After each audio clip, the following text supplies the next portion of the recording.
സുഹൃത്തുക്കളെ, കേട്ടിട്ട് പരീക്ഷ എന്ന് പറഞ്ഞ് സ്കൂളിലൊരു ബേജാറുണ്ടോ അറിയില്ല. ബേജാറാവേണ്ടതൊന്നുമില്ലെന്ന്. ചില നിയമങ്ങൾ വരുമ്പോൾ അതിൻ്റെ കൂടെ നിൽക്കുക, ഇതൊരു ചാലഞ്ചായിട്ട് എടുക്കുക. ഒരു പരീക്ഷയല്ലേ, ഒരു പരീക്ഷ എന്ന് പറയുമ്പോൾ ഒരു കുഴപ്പമുള്ള സാധനമാണ്. ആ നിലയ്ക്ക് മാത്രമാവും ഒരു ബേജാറ്. ചില ആളുകൾക്ക് ഉണ്ട്, ബേജാറില്ലാത്ത ആളുകളുണ്ട്. ബേജാറില്ലാത്ത ആളുകൾ ബേജാറ് ഉള്ളവരെ കുറച്ചു കൊണ്ടുവരിക. നമ്മളെല്ലാവരും കൂടി നിന്ന് കഴിഞ്ഞാൽ നടക്കാത്ത കാര്യങ്ങളൊന്നുമില്ല. അവിടെ ബോർഡിൽ എഴുതിയത് കണ്ടില്ലേ, കണക്ക് പഠിക്കാൻ പറ്റിയ സാധനം. അപ്പോൾ ഒരു നല്ലൊരു അവസരം, പഠിക്കാനൊരു അവസരം കൂടി കിട്ടി എന്നുള്ള പോലെ കരുതുക. നമ്മൾ പഠിക്കുന്ന കാലത്ത്, സ്കൂളിൽ പഠിക്കുന്ന കാലത്ത്, കോളേജ് പഠിക്കുന്ന കാലത്ത് ബോറിങ് ഇപ്പോൾ വരില്ല. ഇപ്പോൾ പഠിക്കും. ഇപ്പോൾ നമ്മൾ തന്നെയാണ് ഇനീഷ്യേറ്റ് എടുത്ത കാര്യങ്ങൾ ചെയ്യണത് എന്നുകൊണ്ട് നമ്മുടെ ചിന്തകളിൽ ഈ ഇത്തരം പരീക്ഷകളിൽ ചില മാറ്റങ്ങൾ വരുത്തുക എന്നുള്ളതേ ഉള്ളൂ. കുറച്ച് നേരം നമുക്ക് സമ്മതിക്കാം. ഇതിൽ വെറുതെ ചോദിക്കുക, നമ്മൾ പണ്ടൊക്കെ ഇപ്പം നമ്മൾ വാങ്ങുക ചെയ്യുക സിൻടെക്സ് ടാങ്കൊക്കെ. മുമ്പൊക്കെ നമ്മൾ വെള്ളം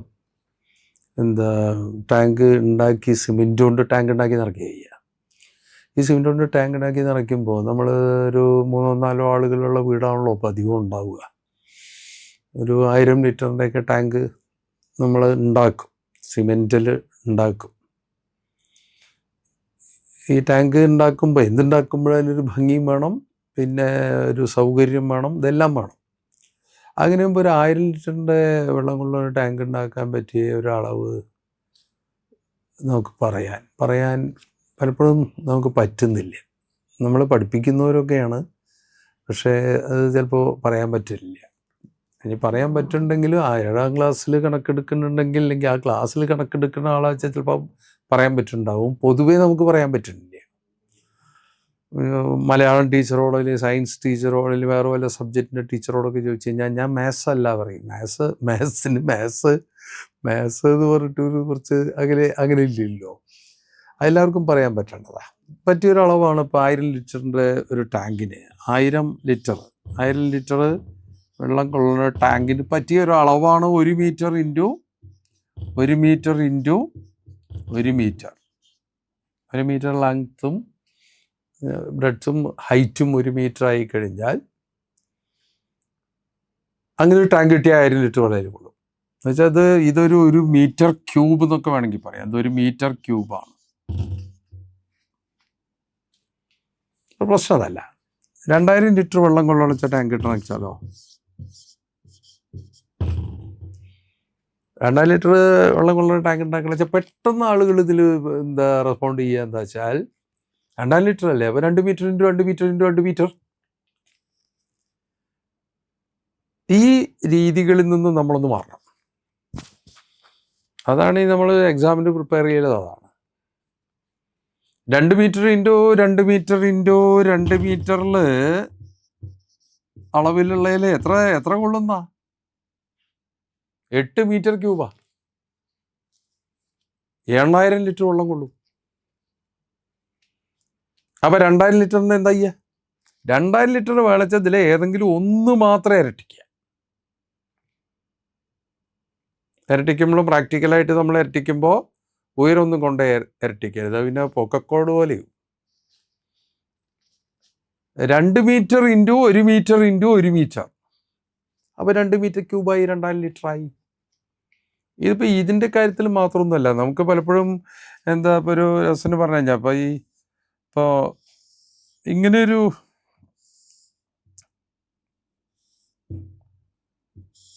ഷേപ്പിലുള്ള മിഠായി, ഒരു മിഠായിയാന്ന് കരുതൂ. ഇത് 2 ആളുണ്ട്, പകുതിയും എടുക്കണം. പറയും ഇതിൻ്റെ ഒരു പ്രാക്ടിക്കൽ ഇതിൽ ചില ആളുകൾ, സമർത്ഥന്മാരായ ആളുകൾ ഇങ്ങനെ മുറിക്കും. നേരെ മിഡ് പോയിൻ്റൊക്കെ ഇട്ട് നടുക്ക് ഇട്ടിട്ട് ഇങ്ങനെ മുറിച്ചു വയ്ക്കുക. നേരെ നടുക്കലിനെ മുറിച്ചിട്ടില്ല കേട്ടാ. ഈ മുകളിലത്തെ കഷ്ണം കിട്ടുന്നതിൻ്റെ കാര്യം പോക്കല്ലേ. അത് പോട്ടെ, അത് കുറവാന്ന് നമുക്കറിയാം. എത്ര വ്യത്യാസം ഉണ്ടാവും? ഈ അടിക്കഷ്ണവും മോൾ കഷ്ണവും പലപ്പോഴും നമുക്ക് തോന്നിയിട്ടുണ്ടോ ഇതിൻ്റെ 7 മടങ്ങ് ഇത് വരുന്ന 7 മടങ്ങ് കേട്ടോ. ഇപ്പം അതൊരു വെറുതെ ഒരു ഇതിന് വെച്ചാൽ അതൊരു 20 ഗ്രാം ഇതിന് വെയിറ്റ് ഉണ്ട് എന്നുണ്ടെങ്കിൽ ഈ അടിക്കഷ്ണത്തിന് 140 ഗ്രാം വെയിറ്റ് ഉണ്ടാവും ഏകദേശം.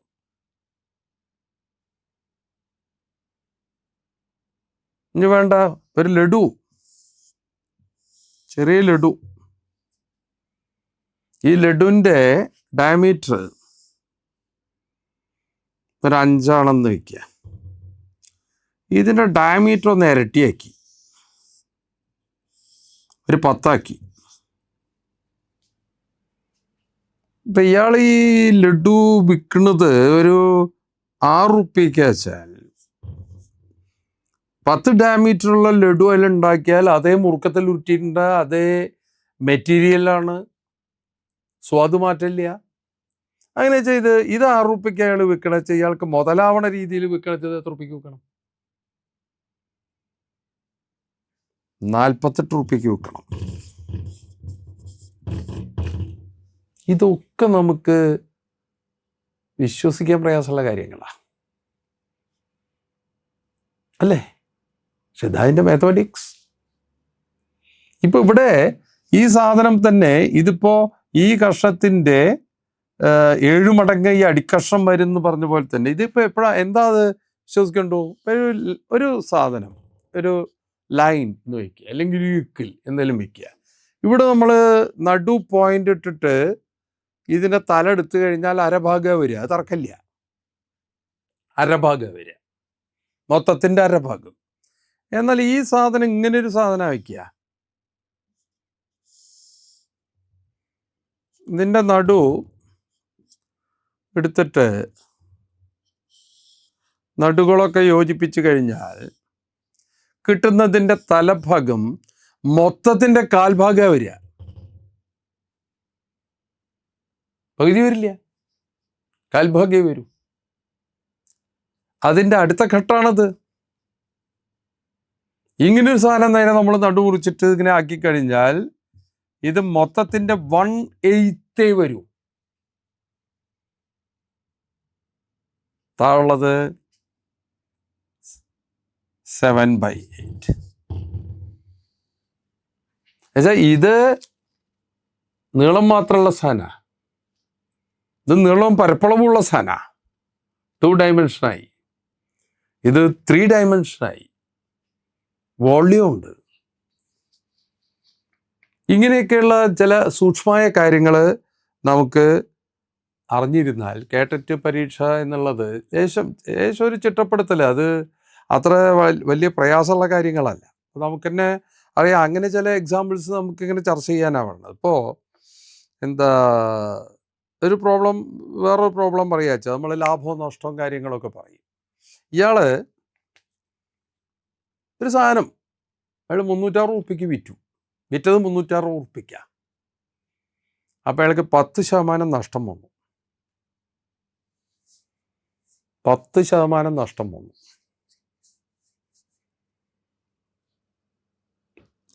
അപ്പോൾ ഇയാൾക്ക് ഒരു 10% ലാഭം കിട്ടണം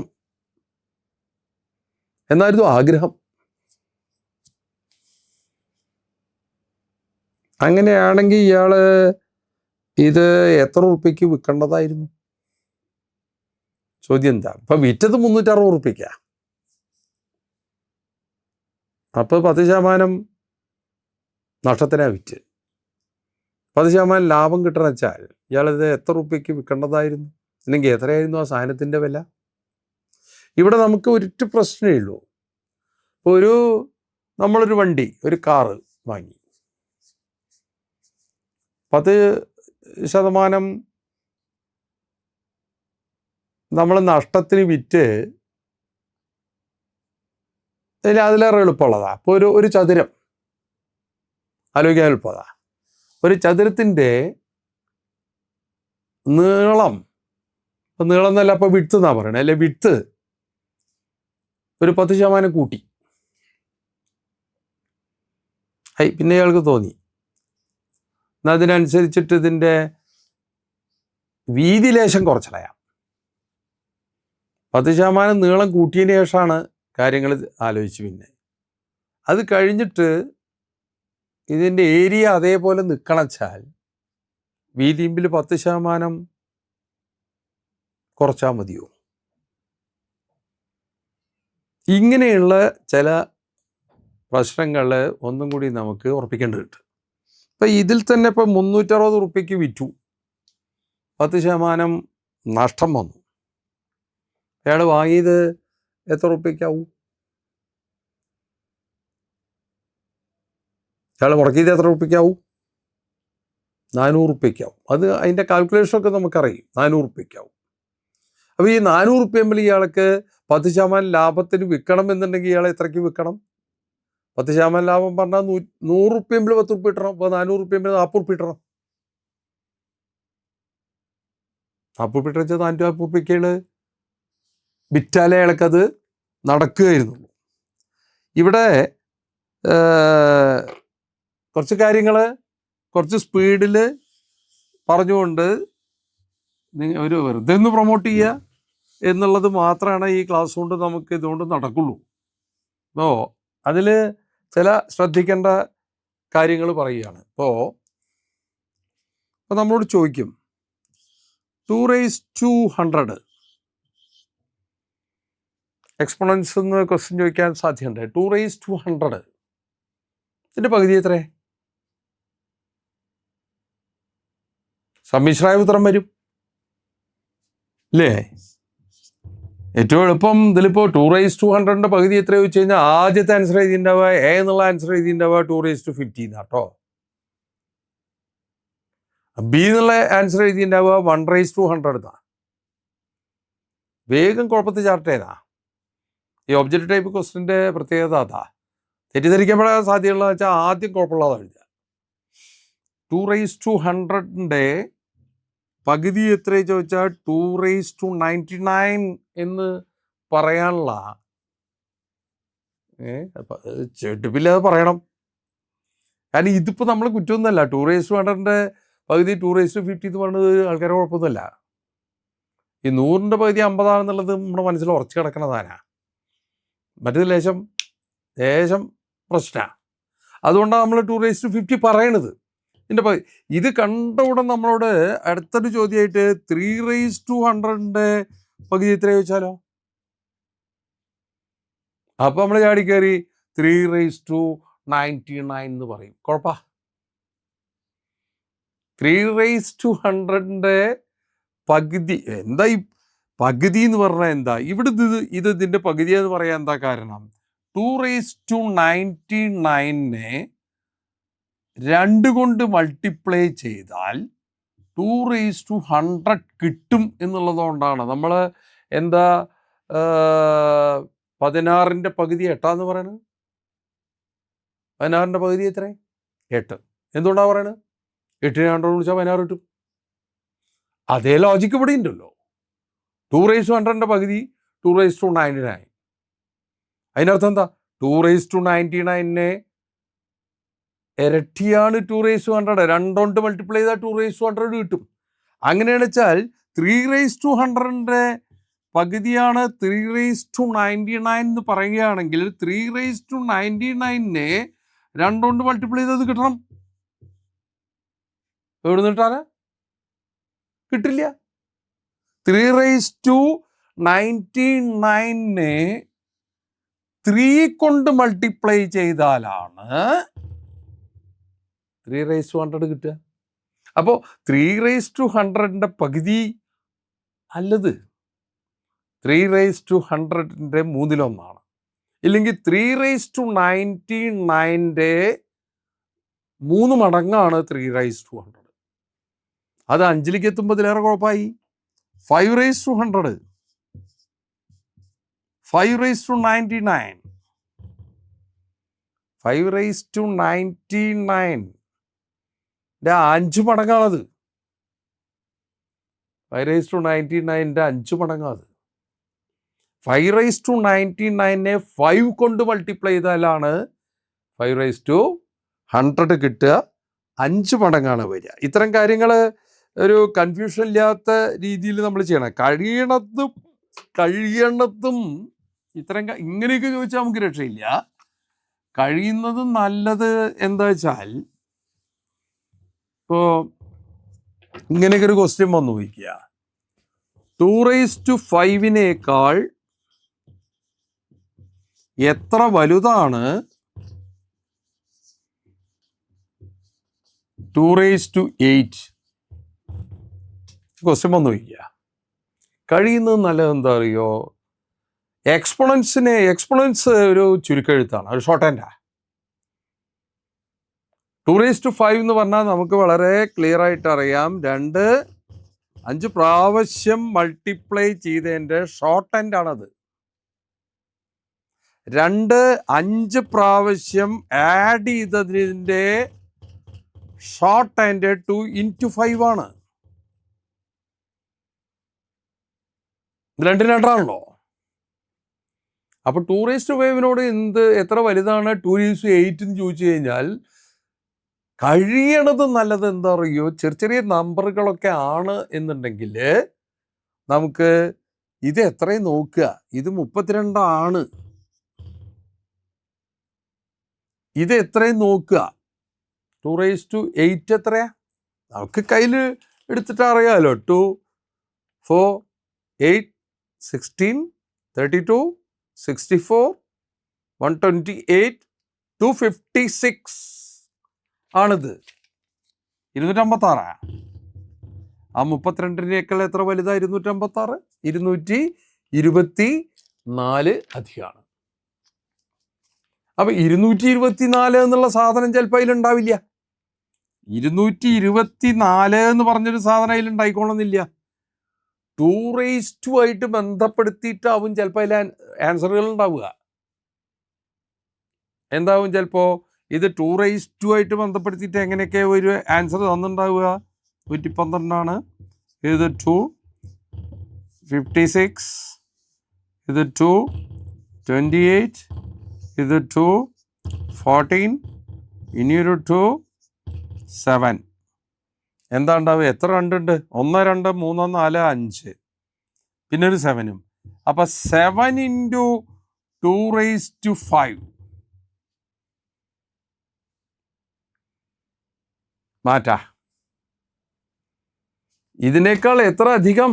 ഇത് 7 × 2⁵.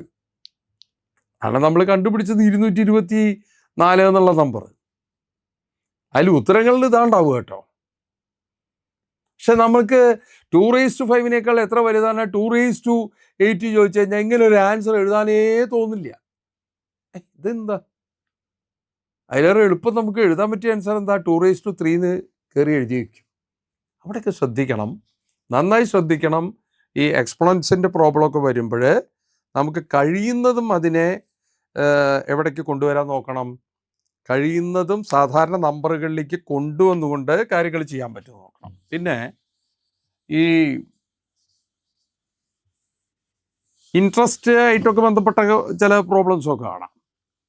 അവിടെ ചിലപ്പോൾ നമ്മൾ ഈ പ്രതീക്ഷിക്കാത്ത രീതിയിലൊക്കെ, ഇപ്പോൾ ഒരു ക്വസ്റ്റ്യൻ എവിടെയോ കണ്ടു, ഇങ്ങനെ കോമ്പൗണ്ട് ഇൻട്രസ്റ്റ് ആണ് കൂട്ടുപലിശയാണ്. ഈ കോമ്പൗണ്ട് ഇൻട്രസ്റ്റിൽ ആദ്യത്തെ കൊല്ലം ഇയാളുടെ ഇൻട്രസ്റ്റ് മാത്രം പാസ്ബുക്കിൽ എഴുതിയിട്ടുള്ളത് 160 എന്നാണ്. രണ്ടാമത്തെ വർഷം ഇയാളുടെ ഇൻട്രസ്റ്റ് എഴുതിയിട്ടുള്ളത് 328 എന്നാണ്. 328. ചോദ്യം എന്താ വെച്ചാൽ, എന്നാൽ അവിടെ എത്ര പെർസെൻറ്റേജ് ആണ് അവിടെ റേറ്റ് ഓഫ് ഇൻട്രസ്റ്റ് ആണ്? എത്ര പെർസെൻറ്റേജ് ഇൻട്രസ്റ്റ്? അത്ര മാത്രമേ ഉള്ളൂ ഡാറ്റ നമുക്ക് തന്നിട്ട്. അയാളെ പാസ്ബുക്കിൽ നിന്ന് അയാൾ എത്രയോ കടമെടുത്തു. അയാൾ കടമെടുത്തപ്പോൾ അയാൾക്ക് ആദ്യത്തെ വർഷം 160 ഇൻട്രസ്റ്റ്, രണ്ടാമത്തെ വർഷം 328 ഇൻട്രസ്റ്റ്. റേറ്റ് ഓഫ് ഇൻട്രസ്റ്റ് എന്താ? ഇതെങ്ങനെ നമ്മൾ പറയണത്? ഈ 328 160 1 ഇയർ ഇൻട്രസ്റ്റ്. ഇവിടെ എത്തുമ്പോഴേക്കും 2 വർഷമായി.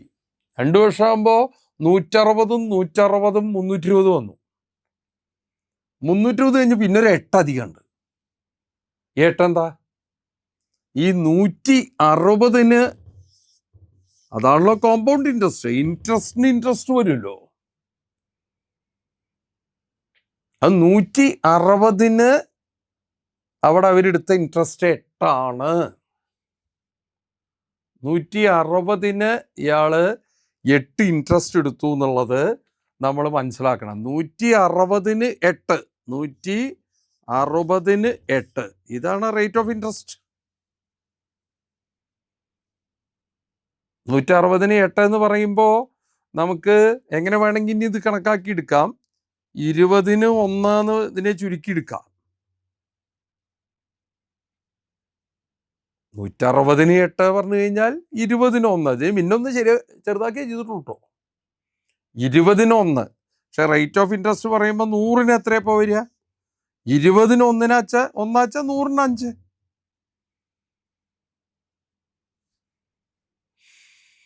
%5 ഇൻട്രസ്റ്റ് ആണ്. പക്ഷെ പ്രോബ്ലം എങ്ങനെയാണെന്ന് അറിയാം. ഇങ്ങനത്തെ പ്രോബ്ലംസ് നമുക്ക് ശീലമായി കഴിഞ്ഞാൽ വലിയ പ്രശ്നങ്ങളൊന്നുമില്ല. ശീലമായി കഴിഞ്ഞാൽ ഇത്തരം ഇത് നമുക്ക് വളരെ സുഖമായിട്ട് നമുക്ക് ചെയ്യാൻ പറ്റും. ഇപ്പോൾ ഇവിടെ ഈ ഡിസ്കൗണ്ട് കാര്യങ്ങളൊക്കെ വരുമ്പോഴൊക്കെ പലപ്പോഴും നമ്മൾ ശ്രദ്ധിക്കേണ്ട ഒരു കാര്യം, ഡിസ്കൗണ്ട് ആവറേജിലൊക്കെ ഒരുപാട് പ്രോബ്ലം കാണലുണ്ട്. ഈ ഡിസ്കൗണ്ടിൽ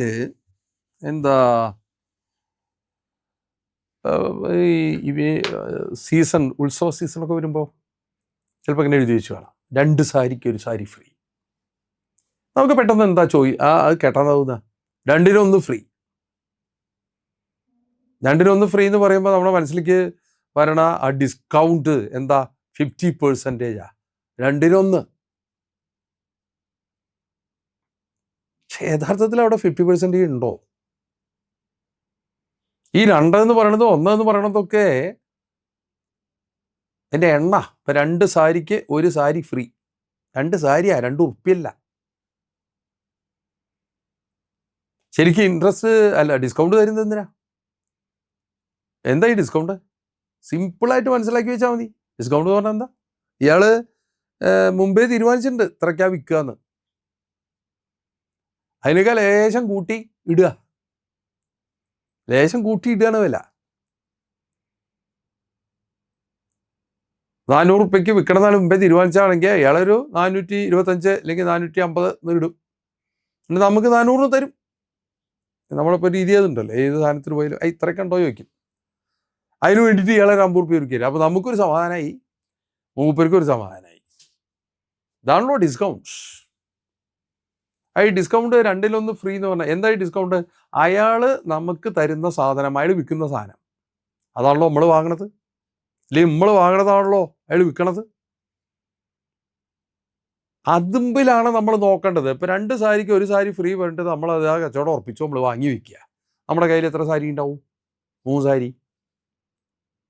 ഈ 3 സാരി ആരാന്ന് അയാൾ വിറ്റത്? ആ 3 സാരി നമ്മൾ വാങ്ങി, 3 സാരി അയാൾ വിറ്റു. അപ്പോൾ യഥാർത്ഥത്തിൽ അയാൾ 3 സാരി വാങ്ങിയപ്പോഴല്ലേ 1 ഫ്രീ എന്നിട്ടുള്ളൂ ആണ്. അപ്പോൾ അവിടെ നമുക്ക് ഡിസ്കൗണ്ട് എത്രയേ ഉള്ളൂ? 3 1 ഫ്രീ ഉള്ളൂ. 3 എണ്ണം വാങ്ങിയപ്പോഴേ 1 ഫ്രീ ഉള്ളൂ.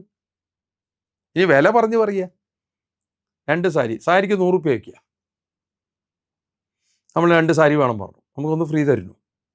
2 സാരിക്ക് നമ്മൾ ശരിക്കും എത്രയാണ് കൊടുക്കേണ്ടത്? 100 ഉറുപ്പികയാണെങ്കിൽ 200 ഉറുപ്പിക. 200 ഉറുപ്പിക നമ്മൾ കൊടുത്തിട്ടുള്ളൂ. പക്ഷേ അയാൾ എത്ര സാരി തന്നു? 3 സാരി തന്നു. എത്രയപ്പോൾ? അയാൾ എത്ര ഉറുപ്പിയുടെ സാരി തന്നു? 300 ഉറുപ്പിയുടെ സാരി തന്നു. പരസ്യപ്പെടുത്തിയതാ 300 ഉറുപ്പിക. 300 ഉറുപ്പിക നമ്മളിത് വാങ്ങിയോ? ഇല്ല, 200 ഉറുപ്പിക വാങ്ങിയുള്ളൂ. അപ്പം അയാൾ 300 ഉറുപ്പിയെങ്കിലല്ലേ 100 ഉറുപ്പിക കുറച്ചെന്ന് ആണ്. 300 മുമ്പിൽ 100 എന്ന് വെച്ചാൽ 3 1. 33.3% ഉള്ളൂ. അല്ല, 10 എണ്ണം വാങ്ങുമ്പോൾ 1 എണ്ണം ഫ്രീ എന്ന് പറഞ്ഞാൽ 10 1 ഡിസ്കൗണ്ട്. ഡിസ്കൗണ്ട് എത്രയൊക്കെ ഉള്ളൂ? 11 1 ഉള്ളൂ. വളരെയധികം ശ്രദ്ധിക്കേണ്ടതാണ്. ഇത്തരം കണക്കുകൾ വരുമ്പോൾ നമ്മൾ വളരെയധികം ശ്രദ്ധിച്ച് ഇതിനെ മനസ്സിലാക്കിയെടുക്കണം എന്നുള്ളതേ ഉള്ളൂ. ഇപ്പോൾ എന്താ ഇതിൽ തന്നെ സീരിയസ് ആയിട്ടുള്ള കണക്കുകൾ വരുന്നു കാണാം. ഇയാൾ ഒരു സാധനം ഒരാൾ 250 റുപ്യ മുടക്കി വാങ്ങി. ഇയാളൊരു മോഹം ഉണ്ടായിരുന്ന അതിലൊരു 8% ലാഭം കിട്ടണമെന്നാ. ഇയാൾ ഒരു 10% ഡിസ്കൗണ്ട് പറയണമെന്നും ആഗ്രഹിച്ചിട്ടുണ്ട്. അയാൾ എത്ര റുപ്യയെ വാങ്ങാൻ വന്ന ആളോട് പറയേണ്ടത്? ഒരു സാധനം, ഒരു സാരി തന്നെ ആയിക്കോട്ടെ, സാരി ഇതല്ലേ നമ്മൾ പറഞ്ഞത്. അയാൾ 250 റുപ്യ മുടക്കിയിട്ടുള്ളത്. അയാൾക്ക് മോഹം എന്താ? 8% ലാഭം കിട്ടണം. അപ്പോൾ ഇയാൾക്ക് എത്ര കിട്ടണം? ഞാൻ അതിങ്ങനെ 250 × 8/100 എന്ന് പറഞ്ഞാൽ അതാ ശീലമൊക്കെ നമുക്ക് വിടാം. കുട്ടികളോടും അങ്ങനെ പറഞ്ഞതൊന്നുമില്ല കേട്ടോ. 100ന് 8 ലാഭം. 250 റുപ്യ ഇയാൾ മുടക്കി. അപ്പോൾ ആദ്യത്തെ 100ന് 8, പിന്നത്തെ 100ന് 8, പിന്നെ 50 റുപ്യ, 8 8 16 4 20 റുപ്യ. അതാണ് 250ൻ്റെ 8%. അപ്പം 20 റുപ്യ ഇയാൾക്ക് ലാഭം കിട്ടണമെന്നാണ്. ഈ 20 റുപ്യ ലാഭം കിട്ടിച്ച 250 റുപ്യക്ക് ഇയാൾ എന്താ മുടക്കിയതാണെങ്കിൽ 20 റുപ്യ ലാഭം കിട്ടാൻ 270 റുപ്യക്ക് വിറ്റാൽ മതിയല്ലോ. 270 കിട്ടണമെന്നാ ഇയാൾക്കുള്ളൂ. അപ്പം ഇയാൾക്ക് എന്നാ പിന്നെ മനസ്സിൽ ഒരു 10% ഡിസ്കൗണ്ട് കൊടുത്തു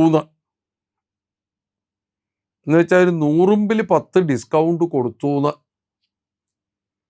തോന്നണം. അപ്പം ഇയാൾ എത്ര പറയണമെന്നാ? മെന്റൽ കാൽക്കുലേഷൻ മതിയല്ലോ. 270 അയാൾക്ക് കിട്ടണ്ടു. 270 അയാൾ കൊടുക്കുക. കുറച്ചധികം പറയുന്നുണ്ട് ആദ്യം വില. എന്നിട്ട് 100ന് 10 എന്നുള്ളത് പോലെ കുറച്ച് കൊടുക്കും. മെന്റൽ കാൽക്കുലേഷനിൽ നമ്മൾ കണക്കാക്കി എടുക്കാൻ പറ്റണം. 300 റുപ്യ എന്ന് പറഞ്ഞാൽ ശരിയായില്ലേ? 300 റുപ്യ പറഞ്ഞാൽ ശരിയായില്ലേ? 10%, 100ന് 10, 3 100ന് 30, 270 റുപ്യക്ക് കൊടുക്കും. ഇങ്ങനത്തെ കണക്കുകൾ നമുക്ക് വരും. ഇനി നമ്മൾ ശ്രദ്ധിക്കേണ്ടത് എന്താ വെച്ചാൽ, ഏറ്റവും നമ്മൾ ഇതാവേണ്ടത് ഈ ഫ്രാക്ഷൻസിലൊക്കെ വരുമ്പോൾ ഫ്രാക്ഷൻ വെറുതെ നമ്മളെ കഷ്ടപ്പെടുത്തും. ഇപ്പോൾ ഒന്നും വേണ്ട, ഒരു 1600ൻ്റെ 6.25% എത്ര? ഇങ്ങനൊരു പ്രോബ്ലം വന്നു കഴിഞ്ഞാൽ നമ്മൾ വെറുതെ ഇങ്ങനെ കുറേ വേണ്ടി വരും. പക്ഷെ നമുക്കൊരു ചെറിയൊരു ധാരണ ഉണ്ടാവിക്കുക.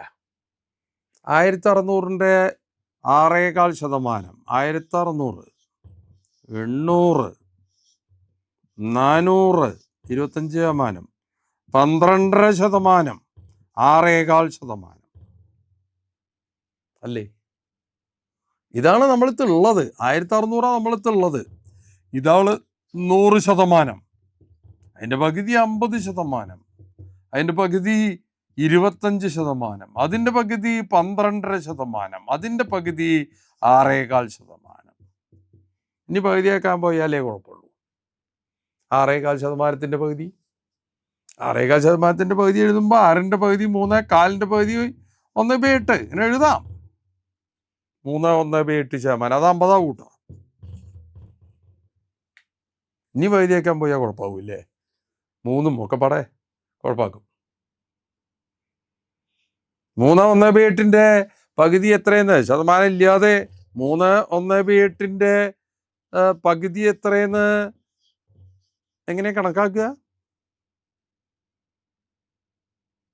ഒന്നുകിൽ 3ൻ്റെ പകുതി 1.5, പിന്നെ ഒരു 1/8,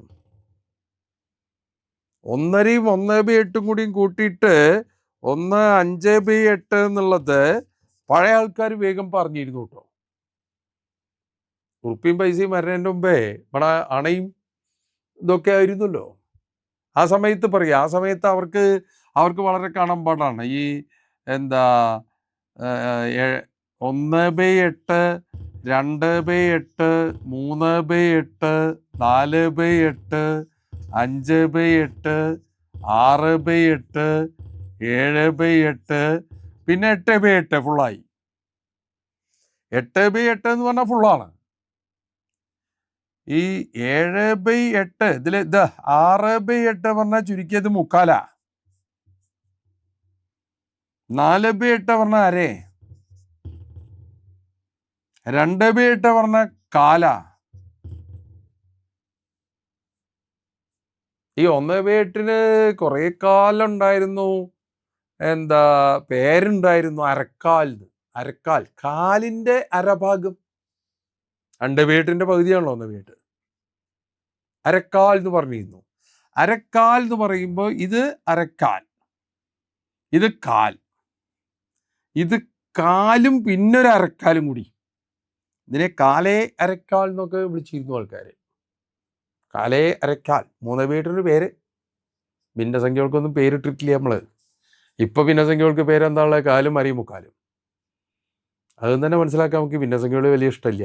ഭിന്നസംഖ്യകൾ ആർക്കും വലിയ ഇഷ്ടമൊന്നുമില്ല കേട്ടോ. ഇഷ്ടമുണ്ടോ ചോദിച്ചാൽ നമ്മൾ ഇഷ്ടമില്ല എന്നും പറയരുത്. പ്രത്യേകിച്ച് കണക്ക് ഭാഷമാരൊക്കെ ആണെങ്കിൽ ഒരിക്കലും പറയരുത്. നമുക്ക് ഇഷ്ടമാണേ പറയാവൂ. പക്ഷെ നമ്മൾ പേരിട്ടിട്ടില്ല. പേരിട്ടിട്ടില്ല എന്നുള്ളതുകൊണ്ട് തന്നെ മനസ്സിലാക്കാൻ ഭിന്നസംഖ്യകളെ നമുക്ക് വലിയ ഇഷ്ടമില്ല. വലിയ ഇഷ്ടമില്ല മാത്രമല്ല കൈകാര്യം ചെയ്യാൻ നല്ല പ്രയാസ. സാധാരണ സംഖ്യകൾ കൈകാര്യം ചെയ്യണ പോലെ നമുക്ക് എളുപ്പമല്ല. അത് നമ്മുടെ മനസ്സിലുണ്ടായിക്കോട്ടെ. ഇനിയിപ്പോൾ ഇതിങ്ങനെ പ്രയാസമായി വന്ന് നമ്മുടെ ഒരു കുഴപ്പം കൊണ്ടാന്ന് വിചാരിക്കണ്ട. ഇനി ഇത് കാലേ അരക്കാല വെച്ചാൽ ഇത് അര. ഈ 5/8 അരയരക്കാൽ, 5/8 അരയരക്കാൽ. ഈ 7/8 മുക്കാലേ അരക്കാൽ. നമുക്ക് പിടിച്ചിരുന്നത് അങ്ങനെ വെച്ചിട്ടാണ് ഞാൻ ഇത് എഴുതിയിട്ടാ. ഇത് 1.5. 1.5 പറഞ്ഞാൽ 1 + അരയാണ്. ഈ അരയും ഈ അരക്കാലും കൂടിയും കൂട്ടുമ്പോൾ അരയരക്കാൽ. അരയരക്കാൽ എന്ന് പറഞ്ഞ സാധനം അത് 1/5/8 അല്ല. 3/1/8 എന്താ ഇത് 1/5/8 നിൽക്കട്ടെ. 1.5യും 1/8 അല്ല വേണ്ടത്. ഇതിന്റെ പകുതിയാണ് നമ്മൾ എഴുതണത്. 3/1/8 പകുതി. 3ന്റെ ഇത് അതുകൊണ്ട് ഇത് പറയില്ലാണെന്നു. 3ന്റെ പകുതി 1.5. 1/8 പകുതി എത്ര? 1/8 പകുതി 1/16. 1/8 ഒരു ഭിന്നസംഖ്യ പകുതിയാക്കുക പറഞ്ഞാൽ 2 രീതി ചെയ്യാം.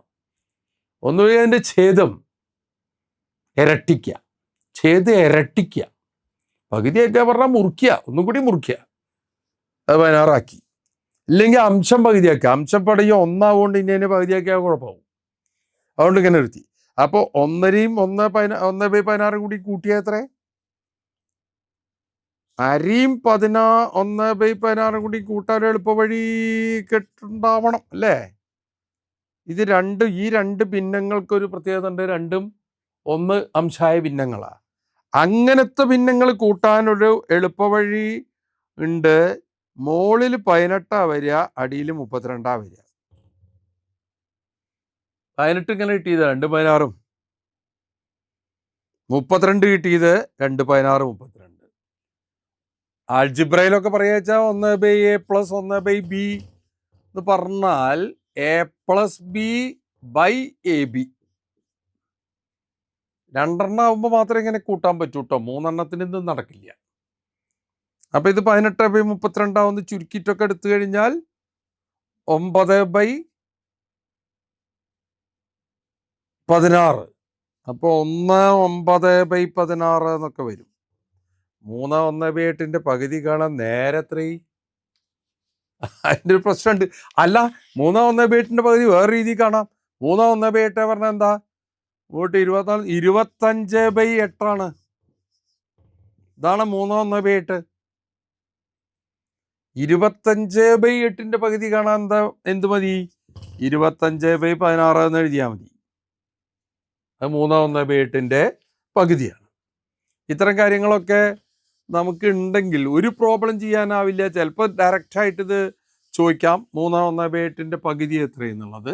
പിന്നെ മാത്സിൽ എപ്പോഴും നമ്മൾ വേറൊരു കാര്യം ആലോചിക്കേണ്ടത്, നമുക്ക് ആ ശീലം മുഴുവനായിട്ട് പോയ പോലെയാണ്. നമ്മളൊരു പ്രോബ്ലം കണ്ടു കഴിഞ്ഞാൽ അതിലൊരു ഗസിങ് നടത്തുന്ന സ്വഭാവം ഇപ്പം നമുക്ക് വളരെ കുറഞ്ഞു. ഈ ആൻസറുകൾ മുഴുവൻ നമ്മൾ കണ്ടുപിടിച്ച് പിന്നെ അതിൻ്റെ ആൻസറിലേക്ക് പോവാൻ ഉള്ള സാധ്യത കുറച്ചുകൊണ്ട് നമ്മൾ എന്ത് ചെയ്യണം? ഇതിൻ്റെ ആൻസർ ഇന്നതാവില്ല, ഇതൊന്നും ആവില്ല എന്നൊക്കെ പറഞ്ഞിട്ട് നമുക്ക് തട്ടിക്കളഞ്ഞിട്ട് അതിൻ്റെ ശരിയായ ആൻസറിലേക്ക് വരാം. അപ്പോൾ ഒരു ഉദാഹരണം പറയാം.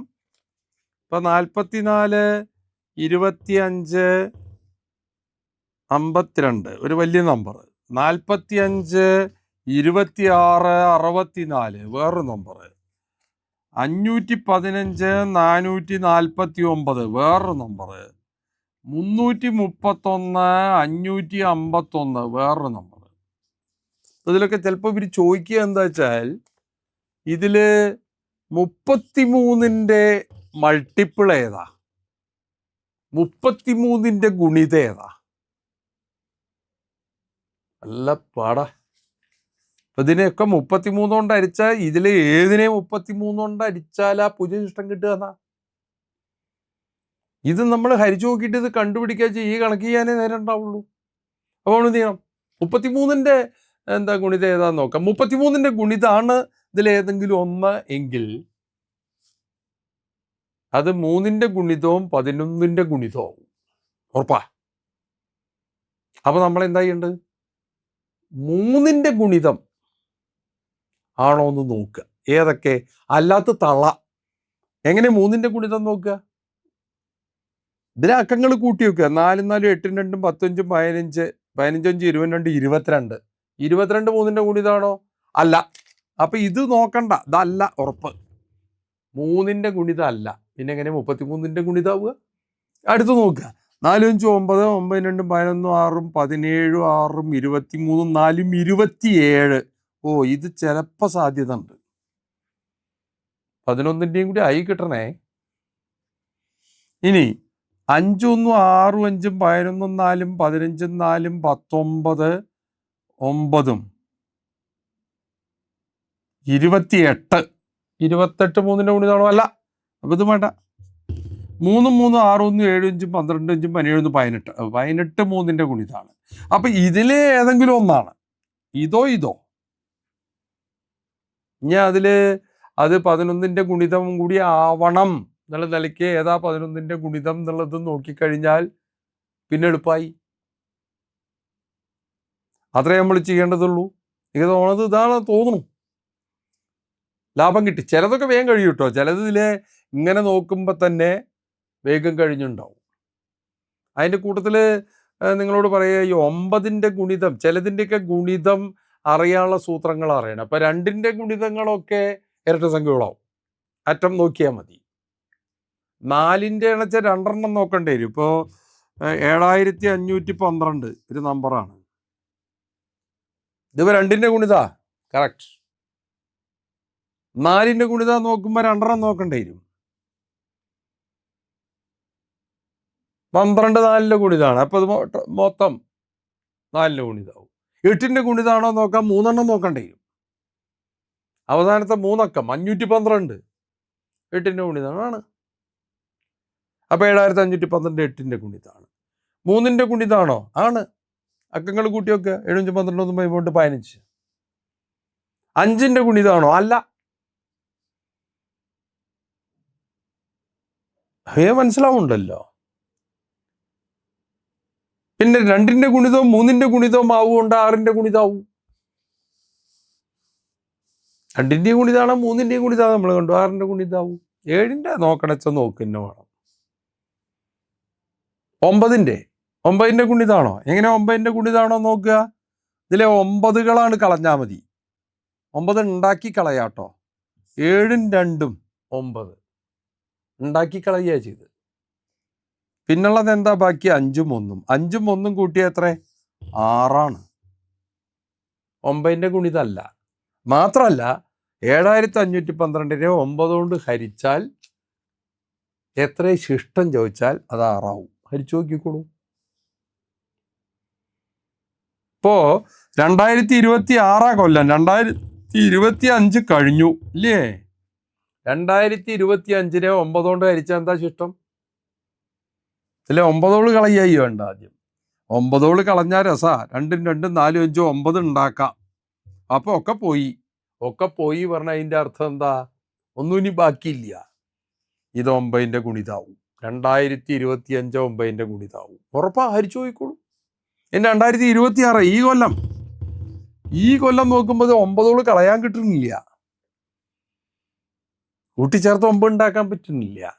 അപ്പൊ നമ്മൾ ഇതിൽ അക്കങ്ങൾ കൂട്ടും. 2 2 4 6 10 10 10 10 9 കൊണ്ടായിരിക്കുമ്പോൾ 10 ശിഷ്ടം വരില്ല.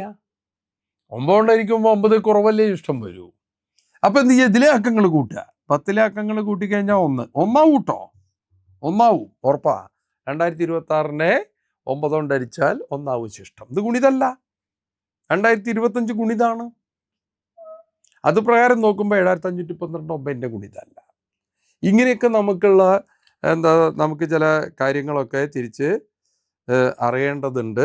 എന്നാൽ നമുക്കിതിൻ്റെ പ്രോബ്ലംസിലേക്കൊക്കെ പോവാൻ വളരെ എളുപ്പമുണ്ടെന്ന് പറയുകയാണ്. ഇതിൽ ഭിന്നങ്ങൾ തന്നെ, ഭിന്നങ്ങളിൽ തന്നെ ഭിന്നസംഖ്യയാണ്. ഇതിലിപ്പോൾ അവർ കളിക്കുന്നത് ഈ ഭിന്നസംഖ്യ വെച്ച് കുറേ ക്വസ്റ്റ്യൻസ് ഉണ്ടാക്കുന്നുണ്ട്. അത് ഇടയ്ക്കിടയ്ക്ക് നമുക്കതിൽ മാറ്റിയും മറച്ചും ഒക്കെ നമുക്ക് തോന്നാം. അപ്പോൾ ഒരു ഉദാഹരണം, അപ്പോൾ ഇതൊരു ഭിന്നസംഖ്യയാണ് അല്ലേ, 1/2. ഞാൻ ഈ തലയ്ക്കൽ ഒരു 1/3 എഴുതി. 1/2 1/3.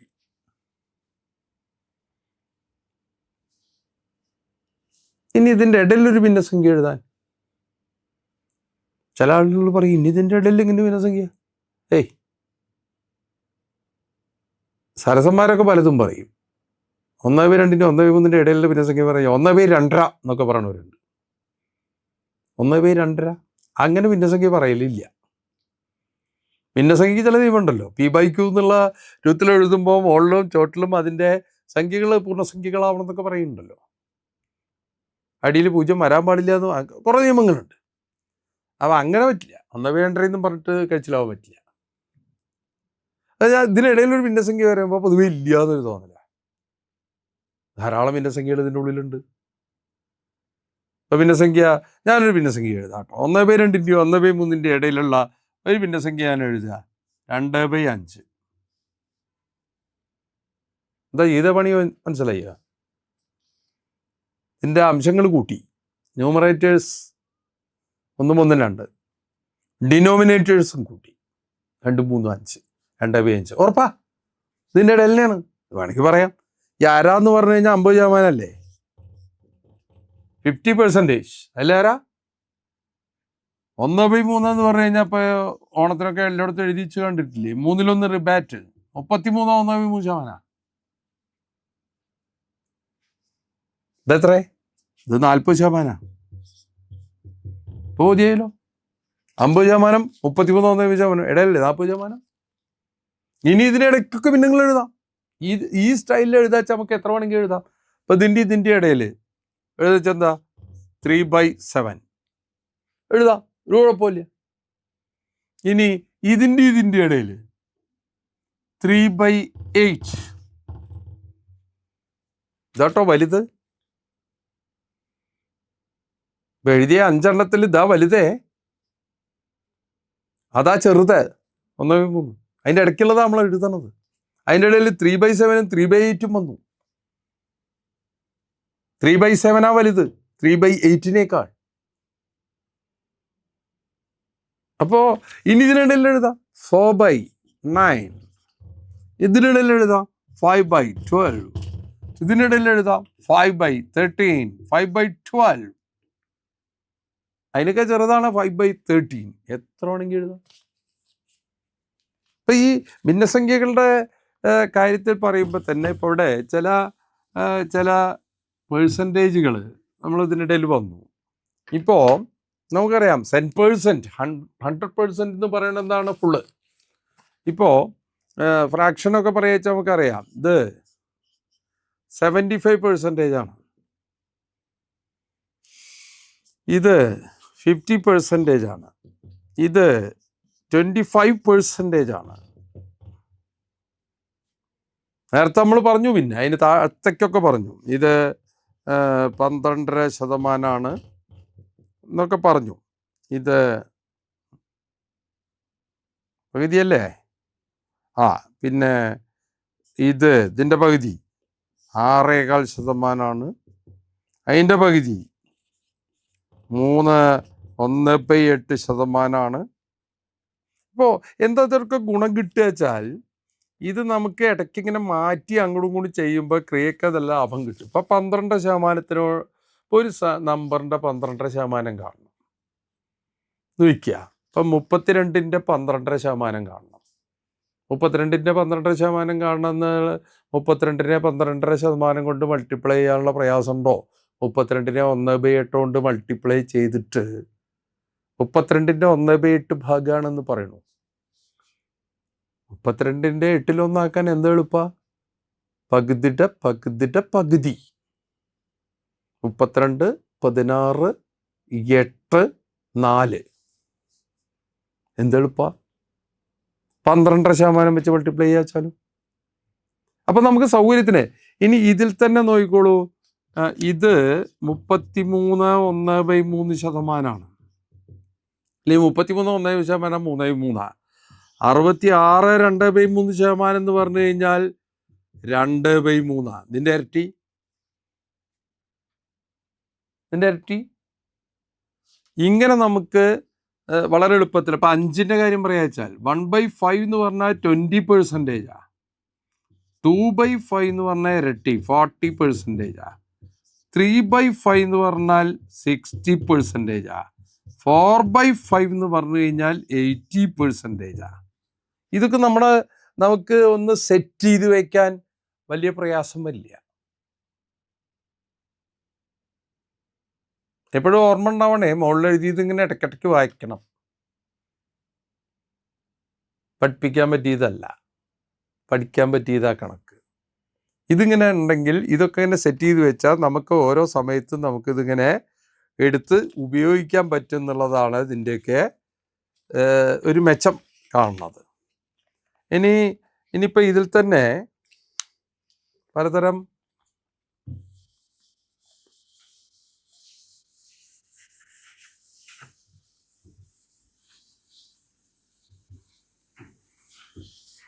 ഒരു റേഷ്യോ ഒക്കെ ആയിട്ട് ബന്ധപ്പെട്ട കണക്കുകൾ. ഇപ്പോൾ റേഷ്യോ എന്ന് പറയുമ്പോൾ നമ്മൾ വല്ലാതെ ശ്രദ്ധിക്കേണ്ട ഒരു സാധനം. ഇപ്പോൾ 7:9 എന്ന് നമ്മൾ പറയുകയാണെങ്കിൽ ഇതിനോട് ബന്ധപ്പെട്ട ഭിന്നസംഖ്യ അത് പറയുമ്പോൾ ഭിന്നസംഖ്യ കഴിഞ്ഞ് തന്നെയാണ് നമ്മൾ റേഷ്യോ നമ്മൾ പഠിക്കണത് എങ്കിലും മിക്ക ആളുകളും ഇതിനോട് ബന്ധപ്പെട്ട ഭിന്നസംഖ്യ എന്ന് പറയുമ്പോൾ ഇങ്ങനൊരു ഭിന്നസംഖ്യയാണ് മനസ്സിൽ പലരെയും വരുന്നത്. ഇത് ഈക്വലാണെന്ന് വരെ ചില ആളുകൾ എഴുതി പോകുന്നുണ്ട്. അത് കഴിഞ്ഞാൽ വലിയൊരു അപകടമാണ്. ഇതായിട്ട് ബന്ധപ്പെട്ട 7:9 ബന്ധപ്പെട്ട ഫ്രാക്ഷൻ എന്ന നിലയ്ക്ക് ബന്ധപ്പെടുത്തി പറയുകയാണെങ്കിൽ ഇതിൽ 2 ഫ്രാക്ഷനാണ്. ഒന്ന് 7 out of 16, then 9 out of 16. ഈ 2 ഫ്രാക്ഷനാണ് ഇത് ഈ റേഷ്യോ ആയിട്ട് ബന്ധപ്പെട്ട് നിൽക്കുന്നത്.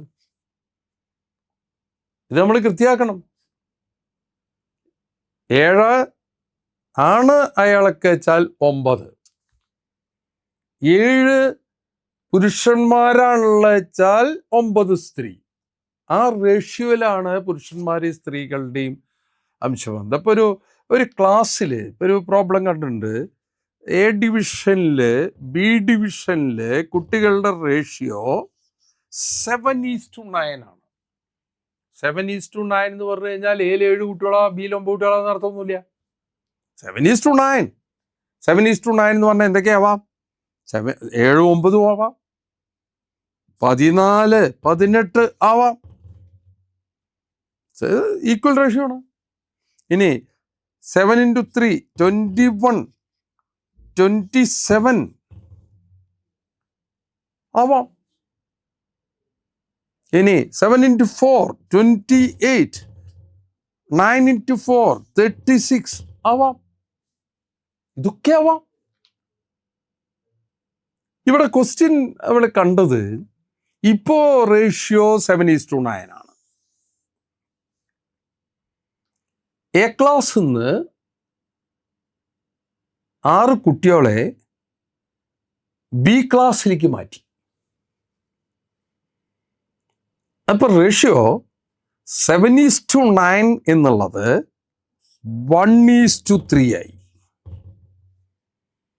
എന്നുവെച്ചാൽ എ ക്ലാസ്സിലുള്ള കുട്ടികളുടെ 3 മടങ്ങ് ബി ക്ലാസ്സിൽ കുട്ടികളായി.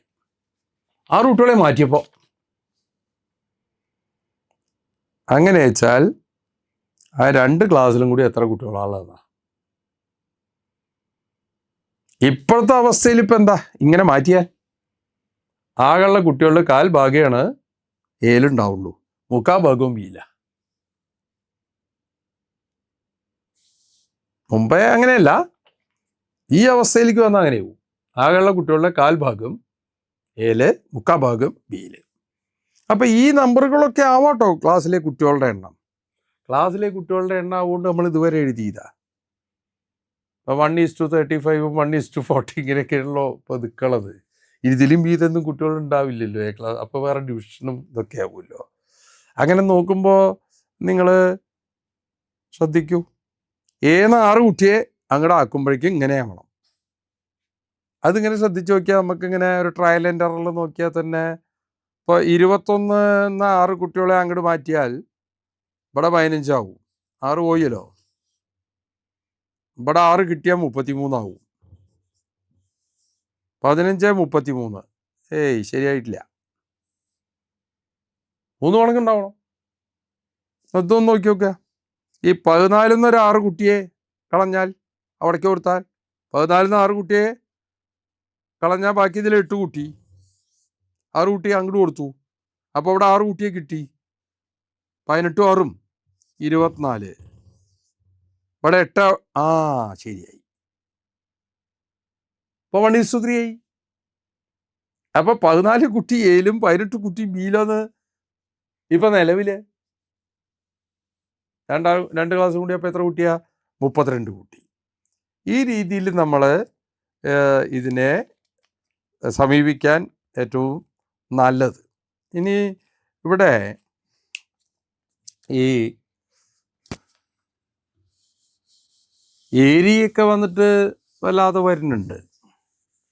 പ്രധാനമായിട്ട് റൈറ്റ് ആംഗിൾഡ് ട്രയാങ്കിളൊക്കെ വന്ന് അതിൻ്റെ ചില കണക്ഷനൊക്കെ ഉണ്ട്. അതിൽ ഇവർ പ്രോബ്ലമൊക്കെ ചോദിക്കുമ്പോൾ അതിൻ്റെ കണക്ഷൻ നേരെ കിട്ടിയ ആളുകൾക്ക് വലിയ പ്രശ്നമൊന്നും വരില്ല. കണക്ഷൻ ഉണ്ടാക്കണം. കാരണം മിക്കവാറും ഈ റൈറ്റ് ആംഗിൾഡ് ട്രയാങ്കിളിൽ ഇതിൻ്റെ ഏരിയ കണ്ടിട്ടുള്ളത് ഒരു റെക്റ്റാങ്കിളായിട്ട് ബന്ധപ്പെട്ടിട്ടാണ്. ഇപ്പോഴും അതേ ഇത്രയും നാട്ടിലെ പണിക്കാരൊക്കെ അവർ ഈ അളവുകളും കാര്യങ്ങളും വരുമ്പോൾ അവർ ഇത്തരം ഷേപ്പുകളെയൊക്കെ അവർ റെക്റ്റാങ്കിളായിട്ട് കാണുന്ന സ്വഭാവമാണ് ഇപ്പം മരപ്പണിക്കാരും ഇവരൊക്കെ ചെയ്യുന്നത്. അപ്പോൾ അങ്ങനെ വരുമ്പോൾ ഇതൊരു യാന്ത്രികമായിട്ട് നമ്മളൊരു ഹാഫ് BH എന്തെങ്കിലുമൊക്കെ പറഞ്ഞു വെച്ചിട്ട് അങ്ങനെ പോകേണ്ട കാര്യമില്ല. അങ്ങനെ പോകുമ്പോൾ നമുക്ക് ചില പ്രോബ്ലംസ് കിട്ടാതെയും. അത് നമ്മൾ ശ്രദ്ധിക്കണം. സംഗതി എന്താ വെച്ചാൽ ഒരു റെക്റ്റാങ്കിൾ ഉണ്ടെങ്കിൽ ആ റെക്റ്റാങ്കിളിന് ഇതൊരു ബിയും ഇതൊരു എച്ചും ആണെങ്കിൽ അതിൻ്റെ ഏരിയ BH ആണ്, നമുക്കറിയാം. ഈ റെക്റ്റാങ്കിളിനെ എവിടെ വേണമെങ്കിൽ വെച്ച് മുറിക്കാമല്ലോ. അപ്പോൾ ഇത് പകുതിയാക്കണം. ഇവിടെ ഇങ്ങനെ മുറിച്ചാലും പകുതിയാവുമല്ലോ, നേരെ പകുതിയാക്കാമല്ലോ. അപ്പോൾ ഇതും ഹാഫ് BH വരിക, ഇതും ഹാഫ് BH വരിക. ഇനി ഇതേ റെക്റ്റാങ്കിളിനെ വേണമെങ്കിൽ ഇങ്ങനെയും മുറിക്കാമല്ലോ. ഇത് ബിയും ഇത് എച്ചും ആണെങ്കിൽ അപ്പം ഇതും ഹാഫ് BH വരിക, ഇതും ഹാഫ് BH വരിക. ഈ റെക്റ്റാങ്കിളിനെ നമുക്ക് പകുതി ആക്കണം എന്നുണ്ടെങ്കിൽ ഇങ്ങനെയും ആക്കാമല്ലോ പകുതി. അപ്പം ഇതും ഹാഫ് BH വരിക, ഇതും ഹാഫ് BH വരിക. റെക്റ്റാങ്കിൾ ആവുകൊണ്ട് ഇത് റൈറ്റ് ട്രയാങ്കിളുമാണ്. ഇങ്ങനെയൊക്കെയാണ് ഈ സാധനം വന്നിട്ടുള്ളതെന്ന് പറഞ്ഞ് വരുമ്പോൾ നമുക്ക് പ്രശ്നമൊന്നുമില്ല. ഇപ്പം ഇങ്ങനെ ഒരു സാധനം ഉണ്ട്, ഇതൊരു 3 ആണ്, ഇതൊരു 4 ആണ് എന്ന് അവർ പറയണു. അവർ പറഞ്ഞിട്ട് ഇത് അപ്പം ഇത് 5 നമുക്ക് കണക്കാക്കിയെടുക്കാം. ഇവിടെ ക്വസ്റ്റ്യൻ ചോദിച്ചിട്ടുള്ളത് ഇത് എത്രയെന്നൊക്കെയാവും. ആ നീളം. ഇതും കുത്തനെയാണ് വരച്ചിട്ടുള്ളത്. അപ്പം ഇതിൽ നിങ്ങൾ എന്താ ടീച്ചേഴ്സ് ആവുകൊണ്ട് ടെക്സ്റ്റ് ബുക്ക് നല്ലോണം വായിച്ചിട്ടുണ്ടാവും. പഠിപ്പിക്കണവർ വായിക്കുന്നുണ്ട് നല്ലോണം. പഠിക്കണവർ വായിക്കുന്നുണ്ടോ എന്ന് എനിക്കറിയില്ല. പഠിക്കണവർ വായിക്കണം, ടെക്സ്റ്റ് ബുക്ക് നല്ലോണം വായിക്കണം, എന്നാലേ കോൺസെപ്റ്റ് നേരെ കിട്ടും. അങ്ങനെയാണെന്നുണ്ടെങ്കിൽ ഇതിൻ്റെ ഏരിയയെ കുറിച്ചിട്ട് നമുക്ക് അറിയാം. ഈ ലെങ്ത്ത് അറിയണച്ചാൽ ഇതിൻ്റെ ഏരിയയെ കുറിച്ച് അറിയുകയുള്ളൂ. ഇതിൻ്റെ ഏരിയ എത്രയാണ് വരണത്? 6 അല്ലേ? BH 12 ഹാഫല്ലേ വേണ്ടു, 6 ഏരിയ വരിക. ഇതിൻ്റെ ഏരിയ നമുക്ക് വേറെ രീതിയിലും കാണാമല്ലോ. ഈ സൈഡ് 5, അതിലേക്കുള്ള ഇതൊരു എക്സ് ആണെന്ന് വെച്ചോളൂ. അപ്പം 5 ഇൻറ്റു എക്സിൻ്റെ പകുതി ഏരിയ വരിക. ഇല്ലെങ്കിൽ 5 ഇൻറ്റു എക്സ് 12 ആവും. 3 ഇൻറ്റു 4 അതിൻ്റെ പകുതി, 5 ഇൻറ്റു എക്സ് അതിൻ്റെ പകുതി. അപ്പം എക്സ് എത്ര വരിക നമുക്ക് കണക്കൂട്ടാൻ പറ്റുമല്ലോ, 12/5 എന്നുള്ളത്. അങ്ങനെ ഇത് കണക്കൂട്ടാൻ പറ്റണം. ഏത് രീതിയിൽ ഏരിയ കണ്ടിട്ട് നമുക്കത് ചെയ്യാൻ പറ്റുന്ന ഒരു സ്വഭാവത്തിലേക്കാണ് പോണത്. പിന്നെ ഇവിടെ വളരെ അത്യാവശ്യമായിട്ട് നമുക്ക് ഈ നമ്പേഴ്സിനെ കുറിച്ചിട്ടുള്ള ചില സാധനങ്ങളൊക്കെ ചെയ്യേണ്ടതുണ്ട്. അത് നമ്മൾ ഈ പാറ്റേൺ, അതേപോലെ അതിനോട് ബന്ധപ്പെട്ട കുറേ ചോദ്യങ്ങൾ. അതിലൊന്ന് നമ്പർ എന്താണെന്ന് അറിയില്ല. അപ്പോൾ സിമ്പിളായിട്ട് പറഞ്ഞാൽ ഈ നമ്പേഴ്സിനെ കുറിച്ചിട്ട് നമുക്ക് പറയുകയാണെങ്കിൽ ഇപ്പോൾ 1 2 3 4 5 6 7 8 ഈ നാച്ചുറൽ നമ്പേഴ്സിനെ നമുക്ക് അത്ര വലിയ പ്രശ്നം തോന്നുന്നില്ല. ഇതിനെ നമ്മൾ വകതിരിച്ച് വന്നപ്പോഴാണ് 1 3 5 7 9 11 13 അങ്ങനെ വന്നപ്പോൾ ഇത് ഓഡ് നമ്പേഴ്സിനെ മാത്രം നമ്മൾ കണ്ടു. പിന്നെ ഈവൺ നമ്പേഴ്സിനെ നമ്മൾ കണ്ടു. ഇതൊക്കെ നമ്മൾ വെറുതെ എഴുതുകയാണ് ചെയ്തിട്ടുള്ളൂ. ചെറിയ ക്ലാസ്സിൽ വെച്ചാൽ ക്ലാസ് മുതിർന്ന് വരുന്തോറും ഇതിനെക്കുറിച്ച് നമ്മൾ പഠിച്ചുകൊണ്ടിരിക്കുന്നുണ്ട്. അപ്പോൾ ഇതിൽ 3 റോ എഴുതിയിട്ടുണ്ട്. ഫസ്റ്റ് റോയിൽ നാച്ചുറൽ നമ്പേഴ്സ്, എണ്ണൽ സംഖ്യകൾ. സെക്കൻഡ് റോയിൽ ഓഡ് നമ്പേഴ്സ് മാത്രം, ഒറ്റ സംഖ്യകളും ഇരട്ട സംഖ്യകളും. ഇതിലൊക്കെ തമ്മിൽ നല്ല കണക്ഷൻ ഉണ്ട്. ഇതിലിപ്പോഴേ ആദ്യത്തെ 10 എല്ലാതും എഴുതിയിട്ടുള്ളത്. ആദ്യത്തെ 10 എണ്ണൽ സംഖ്യകൾ എഴുതിയിട്ടുണ്ട്. ആദ്യത്തെ 10 ഓഡ് നമ്പേഴ്സ് ഒറ്റ സംഖ്യകൾ എഴുതിയിട്ടുണ്ട്. ആദ്യത്തെ 10 ഇരട്ട സംഖ്യകൾ എഴുതിയിട്ടുണ്ട്. 10ാമത്തെ എണ്ണൽ സംഖ്യ ഏതാ ചോദിച്ചാൽ 10.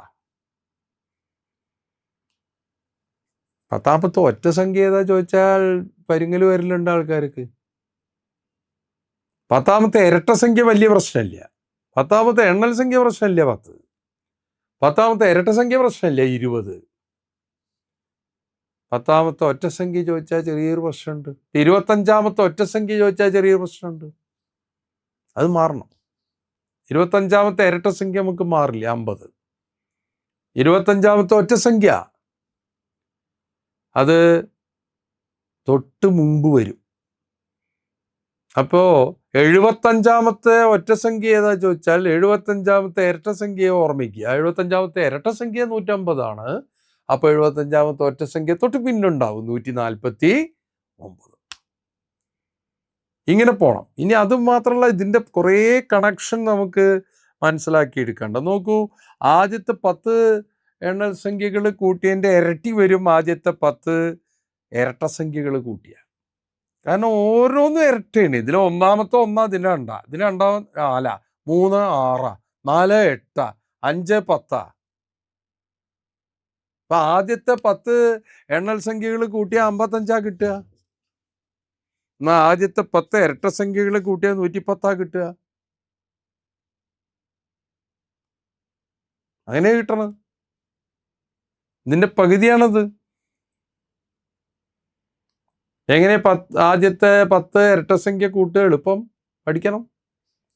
പഠിക്കാൻ. ആദ്യത്തെ 10 ഇരട്ട സംഖ്യ കൂട്ടിയാൽ കിട്ടുക 10 × 11. ആദ്യത്തെ 20 ഇരട്ടസംഖ്യ കൂട്ടിയാൽ കിട്ടുക 20 × 21. ആദ്യത്തെ 19 ഇരട്ടസംഖ്യ കൂട്ടിയാൽ കിട്ടുക 19 × 20.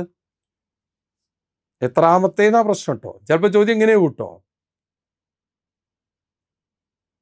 2 മുതൽ 86 വരെയുള്ള ഇരട്ടസംഖ്യകൾ കൂട്ടിയാൽ എത്ര കിട്ടും?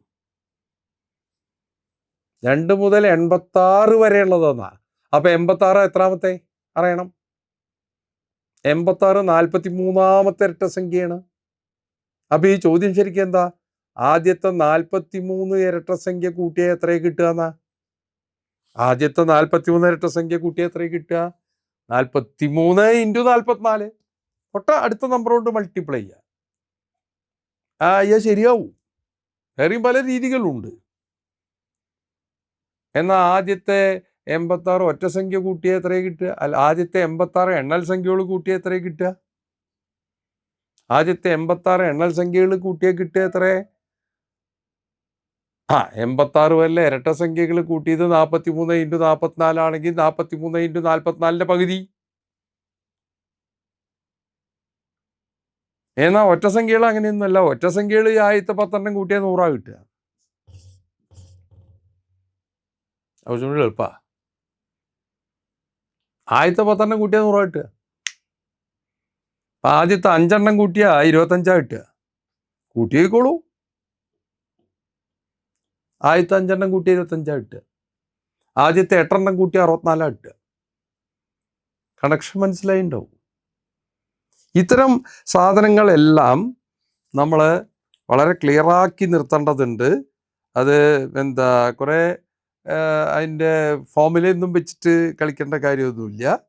അത് അത് കിട്ടും. നമ്മളതിൻ്റെ ഒരു പ്രാക്ടീസിൽ എത്തിക്കഴിഞ്ഞാൽ നമുക്കത് കിട്ടാവുന്നേ ഉള്ളൂ. ഇപ്പോൾ പിന്നെ ഈ ആവറേജൊക്കെ കാണുമ്പോൾ ഒക്കെ നമ്മൾ നല്ലോണം ബേസിക്കായ സാധനങ്ങൾ ഉണ്ടാവണം. അപ്പോൾ ഒരു സ്ഥലത്തുനിന്ന് ഒരു സ്ഥലത്തിലേക്ക് ഒരു വണ്ടിയിൽ പോവുകയാണ്, അങ്ങോട്ട് 50 km/h സ്പീഡിൽ, ഇങ്ങോട്ട് 40 km/h സ്പീഡിലും യാത്ര ചെയ്തു.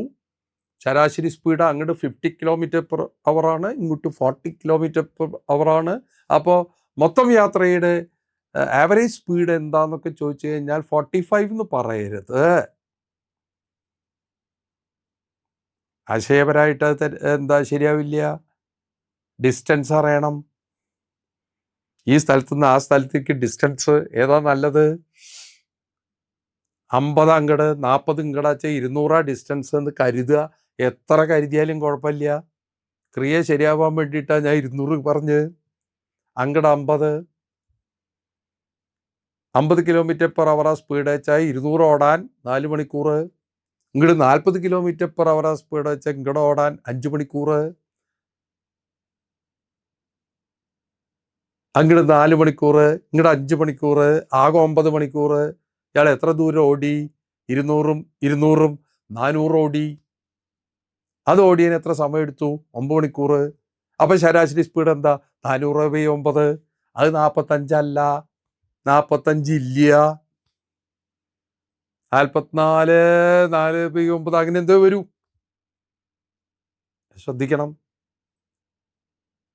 അപ്പം ഇത്തരം രീതിയിൽ ഇതിൻ്റെ ആശയങ്ങൾ വളരെ കൃത്യമായിട്ട് ഉണ്ടാക്കിയെടുക്കുകയാണെന്നുണ്ടെങ്കിൽ നമുക്ക് ഇത്തരം പ്രോബ്ലം ഒന്നും വലിയ പ്രശ്നങ്ങൾ വരില്ല.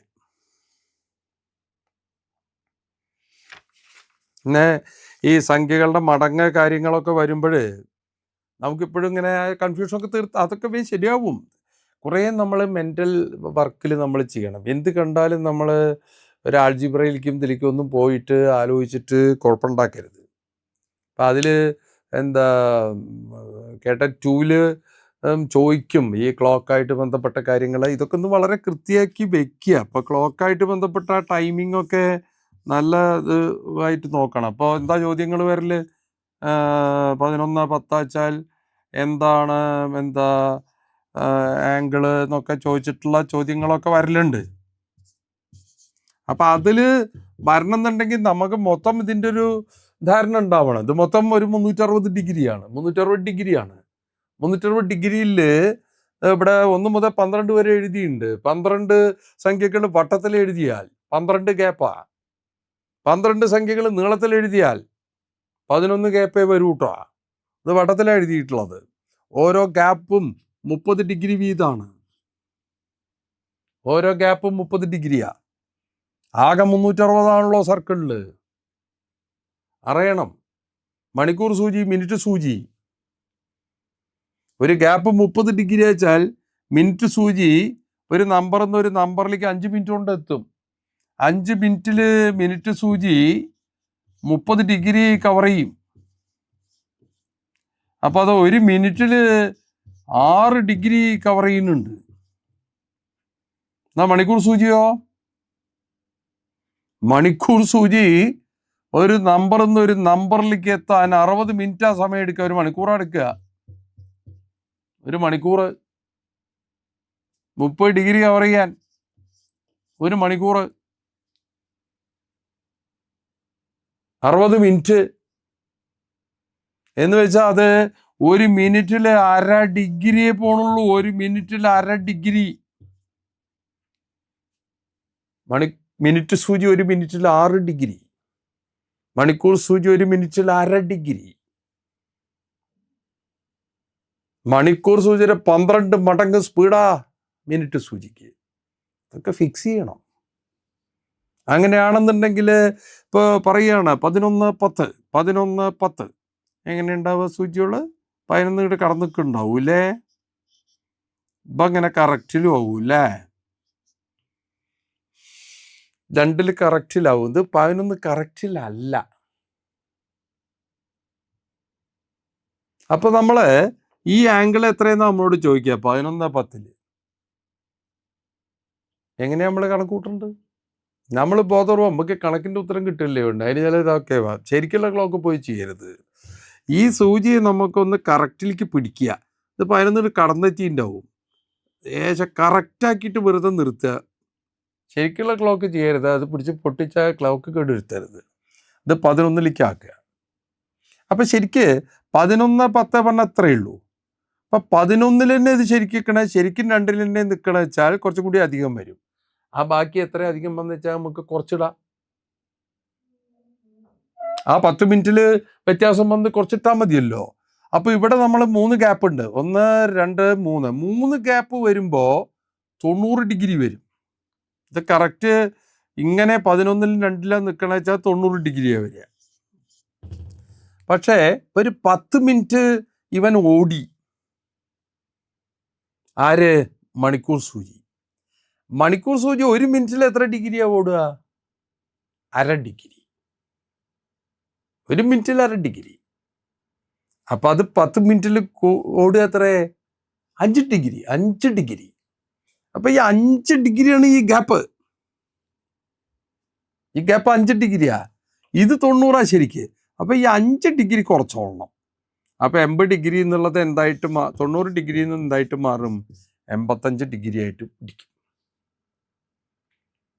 ഇതിൻ്റെ ബേസിക്കായ സാധനങ്ങളൊക്കെ നമുക്കിതിൽ അറിയുമെന്നുണ്ടെങ്കിൽ ഇതിൽ പ്രശ്നമൊന്നുമില്ല. അപ്പോൾ ശരാശരിയിലെ ബേസിക്കായ കാര്യം അറിഞ്ഞില്ലെങ്കിൽ മറ്റ് പ്രശ്നം വന്ന പോലെ തന്നെയാണ്. ഇപ്പോൾ ഒരു ചിലത് ബേസിക്കായ കാര്യങ്ങൾ അറിഞ്ഞാൽ നമുക്ക് വളരെ എളുപ്പത്തിൽ ചെയ്യാൻ പറ്റും. ഇപ്പോൾ ഒരു ചെറിയ പ്രോബ്ലം കണ്ടു. ഈ ഒരു ക്ലാസ്സിൽ 30 കുട്ടികളുണ്ട്. ടീച്ചറും ഇവര് ശരാശരി പ്രായം, ഈ ടീച്ചറെ അടക്കം 31 ആളുടെ ശരാശരി പ്രായം 12. ശരാശരി പ്രായം 12. ആ ടീച്ചർ പിരിഞ്ഞു. 56 വയസ്സായപ്പോൾ പിരിഞ്ഞു. അപ്പോൾ അവർക്ക് പുതിയ ടീച്ചർ വന്നു. പുതിയ ടീച്ചർ വന്നപ്പോൾ ശരാശരി പ്രായം 11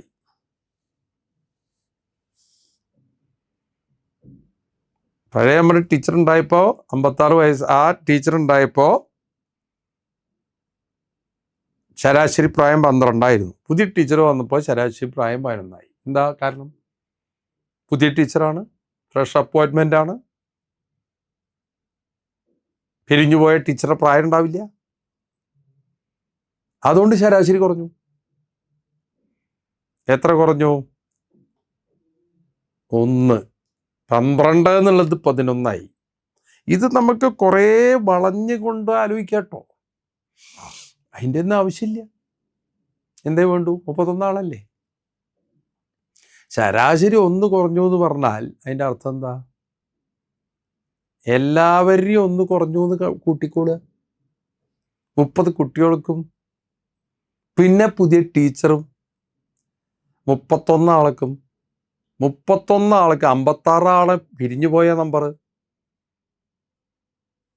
അതിന്ന് ശരാശരി 11 പറഞ്ഞാൽ 31 കുറഞ്ഞു, 56 31 കുറഞ്ഞു. 56 വയസ്സുള്ള ആളെന്നെ ചേർന്ന് വെച്ചാൽ ശരാശരിയിൽ മാറ്റം വരില്ല. ശരാശരി കുറയാൻ കാരണം കുറവ് പ്രായമുള്ള ആൾ ചേരുകൊണ്ടാണ്. 31 കുറഞ്ഞു, അപ്പോൾ 25 വയസ്സ് ടീച്ചർക്ക്. ഇങ്ങനെ നമുക്ക് ഇത് സാധാരണ രീതിയിൽ കണക്കാക്കി എടുക്കാൻ നമുക്ക് സാധിക്കും നമ്മൾ വിചാരിച്ചു കഴിഞ്ഞാൽ. ഇതുപോലെ കൃത്യംഗ സംഖ്യകളിലെ ഘടകങ്ങൾ, ഘടകങ്ങളിലൊക്കെ ഏറ്റവും കൂടുതൽ ഇത് വരുന്നുണ്ട്. ഘടകങ്ങളുടെ കാര്യങ്ങൾ ഒക്കെ പറയുമ്പോൾ കുറേ നേരം പറയാനുണ്ടാവും. അവിടെ വെറുതെ ഇങ്ങനെ ഘടകങ്ങൾ നമ്മൾ എഴുതലാണ്. അപ്പോൾ നമ്മുടെ മനസ്സിൽ ഈ ഘടകങ്ങൾ എന്നൊക്കെ പറയുമ്പോൾ നിൽക്കേണ്ടത്, ഇപ്പോൾ 100ൻ്റെ ഘടകങ്ങൾ എന്താ ചോദിക്കുമ്പോൾ നമ്മൾ ഏതാ ഓർഡറിൽ പറയണതെന്ന് അറിയില്ല. ശരിക്കും പറയാൻ നല്ലത് 100, 250, 425. ആ ജോഡിയായിട്ട് പറയുക. 520, 10. 10ന് പിന്നെ ജോഡിയില്ല, പിന്നെ 10 റിപ്പീറ്റ് ചെയ്ത് എഴുതണം.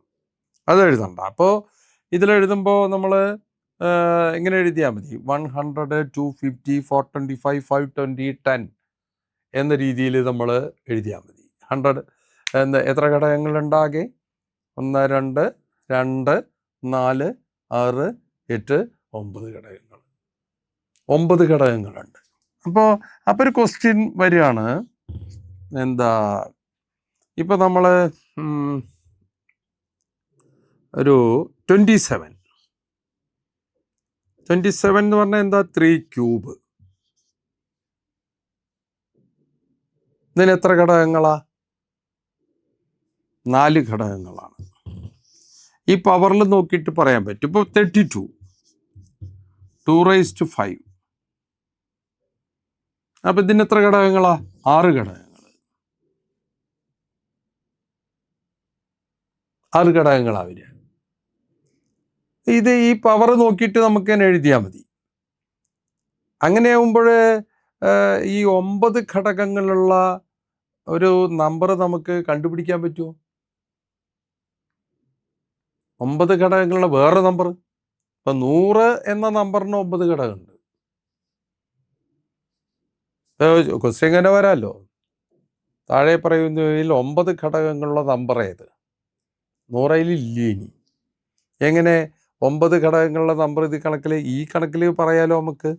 3⁵3 ആയാൽ 4, 2⁵5 ആയാൽ 6. അപ്പം അങ്ങനെ വെച്ചാൽ 2⁸8 ആണെങ്കിൽ അതിന് 9 ഘടകം ഉണ്ടാവില്ലോ. 2⁸8 എന്നുള്ള നമ്പർ ഏതാന്ന് അറിഞ്ഞാൽ മതിയല്ലോ. 2⁸8 എത്രയാ? 256 എന്ന് തോന്നുന്നു. അത് 100-നേക്കാൾ വലിയ നമ്പറാട്ടോ 256. അപ്പോഴാണ് ഈ 100ന് 9 ഘടകമെന്ന് വേറെ രീതിയിൽ ഇങ്ങനെ എഴുതി നോക്കാതെ കണ്ടുപിടിക്കാം. 100 എന്ന് പറഞ്ഞാൽ എന്താ? 10 × 10. അതിനെ നമുക്ക് വേണമെന്നുണ്ടെങ്കിൽ 2 × 5 × 2 × 5 എന്ന് എഴുതാം. അതിനെ നമുക്ക് വേണമെങ്കിൽ 2⁵2 × 5⁵2 എന്ന് എഴുതാം. അങ്ങനെ ആകുമ്പോൾ ഇതിന് എത്ര ഫാക്ടേഴ്സ് ഉണ്ട്, എത്ര ഘടകങ്ങളുണ്ട് നോക്കാൻ ഇവിടെ ഒന്ന് കൂട്ടുക ചെയ്ത് വെച്ചാൽ ഇവിടെ എന്ത് ചെയ്യണം? ഇവിടെ 2 ഉണ്ടാവുകൊണ്ട് ഈ 2 അഭാജ്യസംഖ്യകളാവണം കേട്ടോ. 2 ഉണ്ടാവുകൊണ്ട് ഇത് കൂടെ ഒന്ന് കൂട്ടിയാൽ 3, ഇത് കൂടെ ഒന്ന് കൂട്ടിയാൽ 3. അപ്പോൾ 3 × 3 9 ഘടകങ്ങൾ. ഇങ്ങനെ കണക്കാക്കി എടുക്കാം. അപ്പോൾ 9 ഘടകങ്ങളുള്ള ഏറ്റവും ചെറിയ സംഖ്യ ഏതാ? 100 ആണോ? 9 ഘടകങ്ങളാണ് ഉണ്ടാവേണ്ടത്. 9 ഘടകങ്ങളാണ് ഉണ്ടാവേണ്ടത് പറഞ്ഞാൽ 3 × 3 കിട്ടണം. 3 × 3 കിട്ടണച്ചാൽ ഇവിടെ മൾട്ടിപ്ലൈ ചെയ്താൽ 3 × 3 കിട്ടണം. അപ്പോൾ ഇവിടെ ഉള്ള രണ്ടെണ്ണത്തിൻ്റെയും നമ്പർ മുകളിൽ 2 എന്നാവണം. എന്നാലല്ലേ കൂട്ടുക. ഇതൊക്കെ ഒന്നല്ലേ നമ്മൾ കൂട്ടുക. അപ്പം അതിനനുസരിച്ച് 2 ചെറിയ നമ്പറുകൾ ഇട്ട് കൊടുക്കുക. 2 അഭാജ്യ സംഖ്യകൾ. ഇതിൻ്റെ ചോട്ടിൽ 2 എന്ന് ഇട്ട് കൊടുക്കുക, ഇതിൻ്റെ ചോട്ടിൽ 3 എന്ന് ഇട്ട് കൊടുക്കുക. എന്നാൽ കുറച്ച് ചെറിയ നമ്പർ ആവുമല്ലോ. ചെറിയ അഭാജ്യ സംഖ്യകൾ ഇട്ട് കൊടുക്കുക. അങ്ങനെ ആകുമ്പോൾ നോക്കൂ, 2⁻2 × 3⁻2. അപ്പോൾ ഇതെത്ര? 2⁻2 പറഞ്ഞാൽ 4, 3⁻2 പറഞ്ഞാൽ 9, 4 9 എത്ര? 36.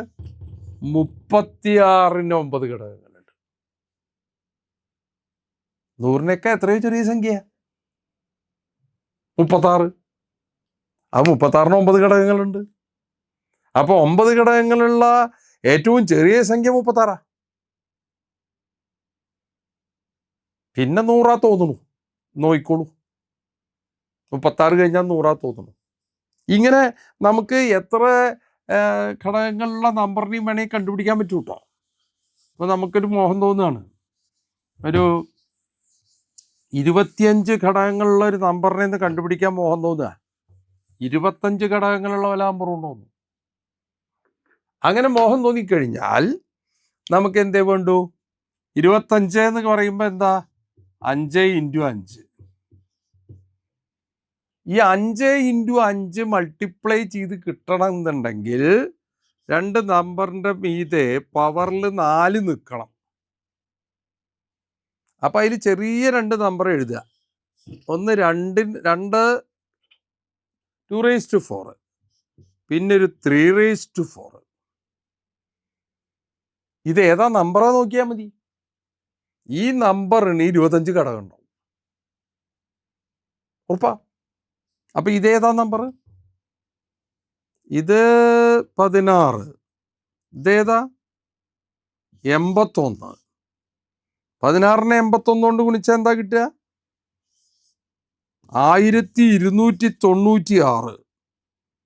1296 എന്ന നമ്പറാണ് 25 ഘടകമുള്ള ഏറ്റവും ചെറിയ നമ്പർ. ഇനി നിങ്ങളിത് വർക്കൗട്ട് ചെയ്ത് രസമാണെങ്കിൽ എന്താ, നിങ്ങൾക്ക് താല്പര്യമുള്ള ആൾക്കാർക്ക് വേണമെങ്കിൽ 45,360 എന്നൊരു നമ്പറുണ്ട്. ഇതിന് എത്ര ഘടകങ്ങൾ അറിയൂ? കേട്ടിട്ട് മറിഞ്ഞു വീഴണ്ട. 100 ഘടകങ്ങളുണ്ട്. 100 ഘടകങ്ങളുള്ള ഏറ്റവും ചെറിയൊരു നമ്പറാണ്. നമ്മൾ എന്താ മാത്സ് പഠിക്കുമ്പോൾ നമുക്ക് എന്താ വെച്ചാൽ എന്താ, അത് എക്സാമിനൊക്കെയാണ് നമുക്ക് അങ്ങനെ ഉള്ളത്. ഇത്രയൊക്കെ പഠിച്ചാൽ മതി എന്നുള്ളൊരു തോന്നലാണ് നമ്മുടെ കുട്ടികളാകുമ്പോഴും അങ്ങനെയാണ്. പരീക്ഷ കഴിഞ്ഞിട്ടാണ് എന്താ പഠിക്കണം എന്നുള്ള തോന്നലുണ്ടായാലും മതി. അത് തോന്നിയാൽ മതി. പരീക്ഷ കഴിഞ്ഞു, എന്ന് കുറച്ച് പഠിക്കട്ടെ അങ്ങനെ പറഞ്ഞ കുട്ടികളും ഉണ്ട് കേട്ടോ. അപ്പം നമ്മൾ ഒരു ചെറിയ സാധനം കിട്ടുമ്പോൾ അതിൽ അതിൻ്റെ അങ്ങോട്ടും ഇങ്ങോട്ടും പറക്കാൻ നമുക്ക് പറ്റിയെങ്കിൽ നമ്മളെ സംബന്ധിച്ചൊരു പ്രശ്നമൊന്നുമില്ല. കുറേ പ്രോബ്ലംസ് ഇങ്ങനെ ചെയ്ത് കൂട്ടി ഇങ്ങനെ കുറേ പ്രോബ്ലം ചെയ്ത് അതുകൊണ്ടൊന്നും മാത്സ് പഠിക്കുന്ന വെറുതെ പറയുകയാണത്. എനിക്ക് തോന്നുന്നില്ല. നമ്മൾ വേണ്ടത് എന്താ വെച്ചാൽ ഇതിൻ്റെ കോൺസെപ്റ്റ്സ്, നമ്മൾ ഓരോന്നിൻ്റെയും കോൺസെപ്റ്റ്സ് നന്നായിട്ട് ചെയ്താൽ ഏത് പ്രോബ്ലത്തിനെയും നമുക്ക് ഫേസ് ചെയ്യാനുള്ള ഇത് കിട്ടുന്നുള്ളതാണ് നമ്മൾ മനസ്സിലാക്കുന്നത്. ഏത് പ്രോബ്ലത്തിനെയും നമുക്ക് ഫേസ് ചെയ്യാൻ പറ്റുക, അതിനുള്ള കഴിവ് നമ്മൾ ഉണ്ടാക്കുക വേണ്ട. അല്ല കുറേ പ്രോബ്ലം ചെയ്തിട്ട് ആ പ്രോബ്ലം വന്നില്ലെങ്കിൽ പിന്നെ നമ്മൾ കുഴപ്പത്തിലായിട്ട് എന്താ കാര്യമില്ലല്ലോ. അപ്പോൾ കേട്ടറ്റ് എക്സാമിന് ഇങ്ങനെയാണ്. ഇതിൽ എന്താ ടെക്സ്റ്റ് ബുക്ക് ബേസിക്കിലുള്ള സാധനങ്ങൾ ഇപ്പം എനിക്ക് തോന്നുന്നു കേട്ടിട്ട് 2ന് 6, 7, 8 ക്ലാസ്സിലെ കാര്യങ്ങൾ വരുന്നാണ് തോന്നണത്. അങ്ങനെയാണല്ലോ അതിൻ്റെ പാറ്റേൺ. അങ്ങനെയല്ലേ? ആദ്യത്തെ 5 ക്ലാസ്സിൽ എന്താ കേട്ടിട്ട് 1ൽ അങ്ങനെയാണ് തോന്നുന്നു, 1 മുതൽ 5 വരെ, മറ്റേ 6, 7, 8. പിന്നെ ടീച്ചേഴ്സ് ആവുകൊണ്ട് ചിലപ്പോൾ ടീച്ചേഴ്സല്ല ആരായാലും എല്ലാവരും ടീച്ചേഴ്സ് തന്നെ. ആ ടീച്ചേഴ്സ് ആവുകൊണ്ട് ചിലപ്പോൾ കുറച്ച് അപ്പുറത്തേക്കുള്ള ക്വസ്റ്റ്യൻസൊക്കെ ചോദിച്ചു എന്ന് വരും. അല്ല, കുട്ടികൾ പഠിക്കാനുള്ളതൊക്കെയാണ് പഠിച്ചു വെച്ചു കാര്യം ഉണ്ടാവില്ല. അതിൻ്റെ ആപ്ലിക്കേഷൻ ലെവലുള്ള ക്വസ്റ്റ്യൻസൊക്കെ ആണ് നമുക്കിതിൽ ചോദിക്കാനുള്ള സാധ്യതകൾ ഉള്ളത്. അപ്പം അതിൽ എന്താ ഇനിയും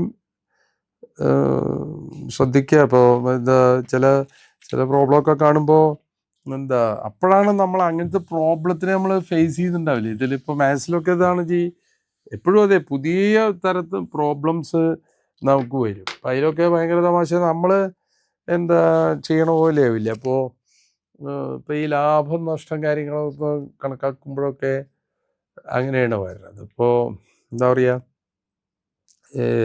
ഈ മാങ്ങക്കാലമൊക്കെ വന്നു കഴിഞ്ഞാൽ ആൾക്കാർ മാങ്ങ വാങ്ങും. മാങ്ങ വാങ്ങിയിട്ട് ഇപ്പോൾ നമ്മൾ ഒരു പെട്ടി, ചെറിയ പെട്ടിക്കിടക്കാർ അവരൊരു 100 കിലോ മാങ്ങ വാങ്ങി. മാങ്ങയൊക്കെ വാങ്ങിയിട്ട് ഇത് കച്ചവടം തീരുന്നവരെ ബേജാറാവും ആൾക്കാർക്ക്. പക്ഷെ ഇയാൾ ഈ 100 കിലോ മാങ്ങ അയാൾ എന്താ 80 കിലോ വിറ്റപ്പോഴേക്കും അയാൾക്ക് മുതലായി, മുടക്കിയ കാശിട്ടി. ഇത്രേ പറയുള്ളൂ. എന്നാൽ എത്ര പെർസെൻറ്റേജ് ലാഭമുണ്ട് എന്നുള്ള കാര്യമാണ് ചോദിക്കണത്. ഈ കാര്യത്തിൽ നമ്മൾ ചോദിക്കുമ്പോൾ ഒറ്റ കാര്യം നമ്മൾ ശ്രദ്ധിച്ചാൽ മതി. ഈ 100 കിലോ മാങ്ങ 20% എന്ന് പറയാനൊന്നും 20 അല്ല, 80 കിലോ. എപ്പോഴാണ് അയാൾക്ക് ബുദ്ധിയായത്? 20 കിലോ മാങ്ങ അയാൾക്ക് ലാഭ. എപ്പോഴാണ് അയാൾക്ക് ബുദ്ധിയായത്? 80 കിലോ വിറ്റപ്പോൾ മനസ്സിലായി 20 കിലോ ലാഭമുണ്ട്. ആ സമയത്ത് വെച്ച് ലാഭത്തിൻ്റെ പെർസെൻറ്റേജ് പിടിക്കണം. ലാഭവും നഷ്ടവും പൈസയുടെ മുകളിലാണ് കണക്കാക്കുക, അല്ലാതെ മറ്റേ ഈ കിലോൻ്റെ മുകളിലല്ല. അപ്പം 80 കിലോ വിറ്റപ്പോൾ ഇയാൾക്ക് ഉറപ്പായി 20 കിലോയ്ക്ക് ലാഭം കിട്ടി. 80 കിലോമ്പിൽ വിറ്റപ്പോൾ 20 കിലോ കിട്ടി. 80-ന് 20 എന്ന് പറഞ്ഞാൽ 8-ന് 2 കാല 25%. ഇങ്ങനെയുള്ള എന്താ ഒരു ആശയപരമായിട്ടുള്ള കാര്യങ്ങളിൽ നിങ്ങൾ അങ്ങോട്ടും ഇങ്ങോട്ടുമൊക്കെ സംസാരിച്ച് ചർച്ച ചെയ്തിട്ടും മറ്റുള്ള ആളുകളോട് ചർച്ച ചെയ്തിട്ടും ഞങ്ങളെപ്പോലുള്ള റിട്ടയർ ചെയ്ത അധ്യാപകരൊക്കെ ഞങ്ങളോടൊക്കെ ചർച്ച ചെയ്തിട്ടൊക്കെ നിങ്ങളിതാവാം. ഒരു എക്സാം വന്നിട്ട് അതൊരു ചലഞ്ചായിട്ട് എടുക്കുക. കേട്ടിട്ടൊക്കെ ഇതിൽ ഇങ്ങനെയൊക്കെയാണ് നിയമങ്ങൾ, ഒരു കേന്ദ്ര ഗവൺമെൻറ് നിയമങ്ങൾ, അത് അതേപോലെ എല്ലാ സ്റ്റേറ്റിനും ചെയ്തേ പറ്റുണ്ടാവുള്ളൂ. അപ്പോൾ അതങ്ങനെ വരുമ്പോൾ നമ്മളും ഇതിൽ ഇതാവുന്ന മാറി നിൽക്കാൻ ചിലപ്പോൾ പറ്റിയെന്ന് വരുന്നുണ്ടാവില്ല. ഇതൊരു വലിയൊരു പ്രയാസമൊന്നുമില്ല. ഇതൊരു ചലഞ്ചായിട്ട് എടുത്തുകൊണ്ട് എല്ലാവരും കൂടി കേട്ടിട്ട് അതിനിപ്പോൾ കേരളമൊന്നും എവിടെയും മുട്ടുകുത്തില്ല എന്ന്. അപ്പോൾ നമ്മളൊന്നും എവിടെയും മുട്ടുകുത്തില്ല. ഈ എന്താ പ്രതിസന്ധി നമ്മൾ നന്നായിട്ട് മുറിച്ചു കിടക്കും. അതിന് നിങ്ങൾക്ക് ആവട്ടെ എന്ന് പറയാണ്. Good luck.